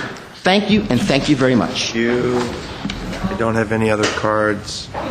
Mr. Howard to respond were made about the transfer. We can get to that. Yeah, no, I need to respond to Is that the what you'd like to humanitarian that we just saw at the podium. Would you like to go before Mr. Yeah, let me go first. To the humanitarian, why don't you start by trying to get some money for the people that were basically ripped off by Vanguardian. And I say that to you, Mr. Mohill, because you are absolutely part of Alan Silverman, Barry Allen's team. Let's not make any mistake about that. You're part of his team. The last time I saw you two together was at Foxy's when you were having your Friday morning get-together there. Talk to Mr. Allen, Mr. Silverman, try to get him to give some accounting of these funds. I mean, this is real money, and I'm so happy that Lynn Myers came to I hadn't spoken to her directly about this, but I'm so happy that she came to the podium and gave us some details, because the details are even more troubling. We have a 501c3, we have a nonprofit. Money is solicited on the behalf of the Thompsons. Just so the record, we want Mr. Milano already left. Now Mr. Mohill is walking out of the chamber. So anyway, they're both gone, but they can review the tape, or I'll mention it to them next week. But what's troubling is a 501c3, a nonprofit, solicits money for people for their legal defense, yet, well, there's no accounting. I've been asking for a few years now. There's no accounting at all of that money. And a check is written, a small amount is written by CBN, is what the speaker mentioned. Ms. Myers mentioned the check was, CBN out of an account in Huntington Beach. It's not even written by the nonprofit that solicited the money. So anyway, both to Mr. Mohill and Mr. Milano, who left a few minutes ago, Mr. Milano writes articles on his blog, as part of Barry Alan Silverman's team, part of the Vanguardian team. He's always asking for accountability. I'd sure like Mr. Milano to talk to Mr. Allen to see if, they can get him to be more forthright in terms of his nonprofit and what he's done with this particular monies that were raised. And also in general, I keep saying it, it's a 501c3, a nonprofit corporation. Gee, it sure would be nice if the public had an idea of what money came into that organization and what checks were written. So anyway, nothing changes. That stays as usual. But anyway, I'm very happy that Ms. Myers appeared this evening, and hopefully we will have some settlement, some semblance of understanding as to what happened to the money. Thank you, Mr. Najarian. Thank you. Mr. Weaver. I just wanted to add on to that, Mr. Quintero. I own a nonprofit too, and if it's less than $25,000 income for the year, you don't have to report on the same forms that would show the disclosure of where the money went. So it means Mr. Allen earned less than 25. That's why we can't find out. Right. But, Mr. Weaver, that's the bare minimum that the law sets. Of course. If you are in the business of transparency and better government, then, I think you need to hold yourself to the highest standard. But we haven't gotten it yet. And unfortunately, the innocent parties here are the Thompsons. They're the ones that were sued. They're the ones that won a judgment. They're the ones that have suffered through the whole process. And this gentleman didn't help. He set himself out as someone who is going to help these people in need, and in fact, he did the opposite. I'd like to have Mr. Howard, with regarding to Mr. Zavos'... Yes, Mr. Mayor, members of council, first I'd like to thank Mr. Zavos, always a keen intellect, and always do appreciate his comments and observations. I'd like to assure both he and the council, we track every case involving Proposition 218. It's a critically important issue involving both the procedure and substance of collection of or assessing of taxes, assessments, and property-related fees. Did a case summary on Bighorn, reviewed the Los Angeles case, even though it was only a Superior Court action, so it has no legal precedent for the City of Glendale, analyzed the Los Angeles charter and our charter and compared the two. Continue to track every single case. There are always concerns when cases come down relative to an issue that might affect the city, so we're very keenly aware of and look at those cases very carefully and advise the relevant departments of the necessary steps to take to make sure that we're within the parameters of the law as outlined by the courts, particularly with regard to Proposition 218. So I really do like to thank Mr. Zavos and I'd like to assure him that, and the council, that we continue to track those cases, review them, analyze them, and apply them appropriately to the facts involving Glendale and the Glendale Charter. Thank you. Mr. Draymond? Well, wow. What concerns me, and this relates to Myers' comments. What concerns me, and I thank her for coming forward. In my time here on the council, I don't think that Lynn Myers has ever spoken before the council. So I thank you for doing that. But I was here when Mr. Allen used this forum, GTV6, and this council meeting to stand at the podium and solicit funds on behalf of the Thompsons. And for me, as a citizen and a resident, just as a caring person, I don't think it even matters the fine edge you want to put on it. Is he allowed to deduct a service fee, a handling fee, or is he not? No. Does it make a threshold of $25,000 overall for his nonprofit, or does it not? The point is, he came here presenting himself as a concerned person who was reaching out, a watchdog, reaching out on behalf of the Thompsons to the community to receive funds for them. He wasn't asked to do that by the Thompsons. He didn't discuss it with the Thompsons. He just did it.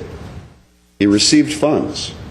And no one knows, except Mr. Allen, I suppose, what the dollar amount was that he received.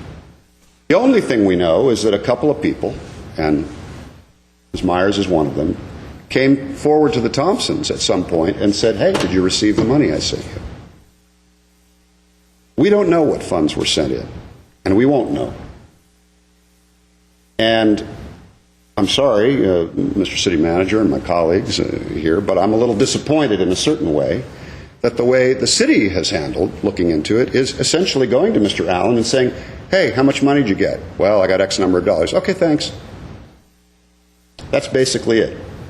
What we do know is two people were their plight, their situation was used by this individual.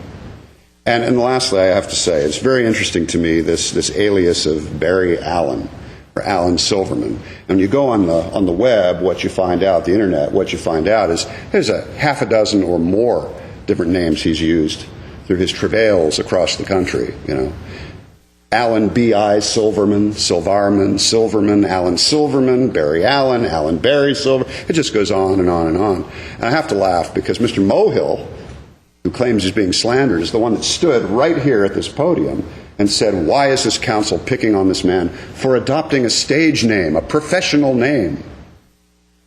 When people pick a professional name to assume, they stick with it to assume it.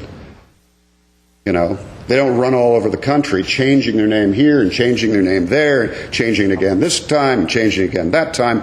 But the funniest part to me was I was watching the movie Catch Me If You Can, a rerun of that. And you know what that movie is about. It's based on a true story of a fellow who is perhaps one of the great, if you want to use that adjective, American con artists, who passed himself off as a Pan Am airline pilot and a bank executive. And in one point in the movie where he's passing himself off as a Treasury agent, a Secret Service agent, and he's asked, "What's your name?" He says, "Barry Allen." True story. I'll have to watch that movie. Thank you, Mr. Mayor.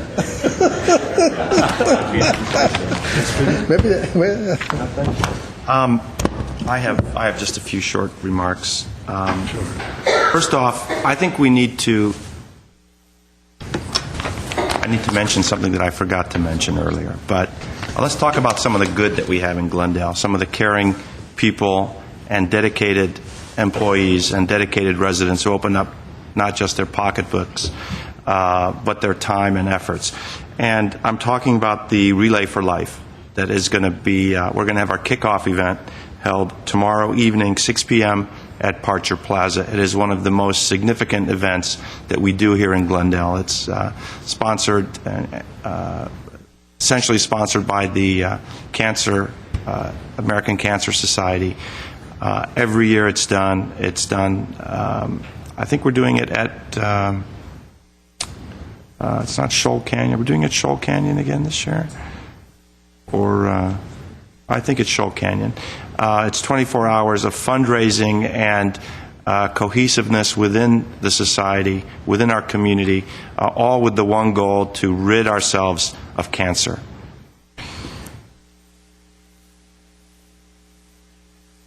Which brings me to the next discussion. I don't know if this guy Herbert Milano is for real. I just don't know. Is it Herbert Milano or is it Benjamin Franklin? Well, he compared himself. Or is it John Dean, the whistleblower on the Nixon administration? What is this guy talking about? I mean, is he the freedom fighter? Our great revolutionary leader? Well, he's not, folks. I put it to you, he's not. He's full of venom. He's full of hostilities. And you've heard how he personally attacks me time and time again. And I need to say that our police chief is aware of certain comments he's made to me in the past.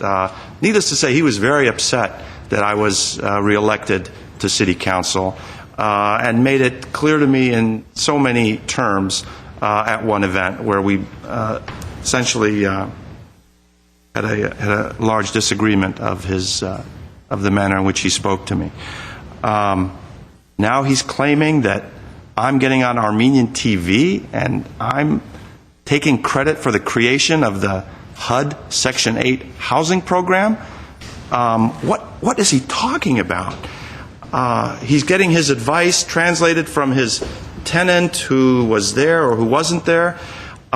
This man is just full of venom. And I hope, we've had a little bit of pushback because this council has been too kind to him. This council has been too polite to him throughout the years. He gets there and he talks about completely falsified, intentionally falsified issues and topics and personal attacks. And he's given a forum by Vanguardians and Barry Allen. This has just gone too far. And I'm glad the council today's the one day I think we've just had enough. As Mr. Starbird said, it was the 7th or 8th meeting on the budget after a public hearing, and we keep hearing this nonsense from him. He is an intelligent man, and that's the shame about this whole thing, that given an appropriate forum and an appropriate modicum of restraint and research, he probably could make some contribution to the city, but he's gone wrong. He's just gone wrong off the deep end. I don't know what to do with this guy. But we give him his time, and we're respectful of his time and his comments. That we don't interrupt him and we don't shut him down, but he's just off the deep end at this point. And who knows what he's going to write next time? In Vanguardians. Or stay up here? Is it going to be a personal attack against my sister because someone else named Yakubian was recognized at the Armenian Genocide Memorial? Oh, God forbid he look and figure out, well, gee, that's not Ara's sister. But oh no, I'm priming her, grooming her for a run at city council, and that's driving him crazy, I think. So I don't know. I hope the police officer in all seriousness, keeps an eye on not just me, but council as we leave the building. He is starting to scare me. He's really getting extreme, and he's really getting too far. Is there anything else? Let's see. I covered Benjamin Franklin, John Dean, creation of Section 8 HUD benefits. It's time for dinner. I don't have anything else to say, unless Mr. Well, I just want to add, he did the same thing to me. He's off me lately. He's on you, but he moves around. He's on me, too. And, of course, Mr. Weir moves around the dais. But, no, what I find particularly interesting, Mr. Mohill lives in Glendale. Mr. Milano moved out of Glendale months, or I guess a few years ago at this point. Long after he lost the election. Yeah, he still owns an apartment building here, but in fact he's no longer a resident of the city. I've told him before, I've driven up and down the streets of Tahunga where he currently lives. Time after time I wrote the names of the streets. I have them right here. Pinewood, Commerce, Day, Leona. These are streets that are falling apart. I mean, they are literally falling apart. And I've asked him in the past, I ask him once again, he needs to contact the Los Angeles City Council member where he lives, because he's got major issues on his streets, and maybe spend less time here. But somehow I don't think it'll happen. Anyway. Okay. Thank you. If there's no other comments, we do have some new business before we adjourn. I do have new business. I move that the city attorney be and hereby is authorized to enter into a retainer agreement to utilize legal services of Liebert Cassidy Whitmore, Richard Chrysler, to assist the city of Glendale in labor negotiations as needed. The agreement shall, in addition to other provisions, contain a fee cap for the assistance to be provided. Second. Roll call, please. Councilmembers Draymond? Yes. Friedman? Yes. Quintero? Yes. Weaver? Aye. Mayor Najarian? Yes, item passes. Is there a motion to adjourn? As the incompetent council member here tonight, so moved. Is there a And as the actor stuffed shirt, I will second that.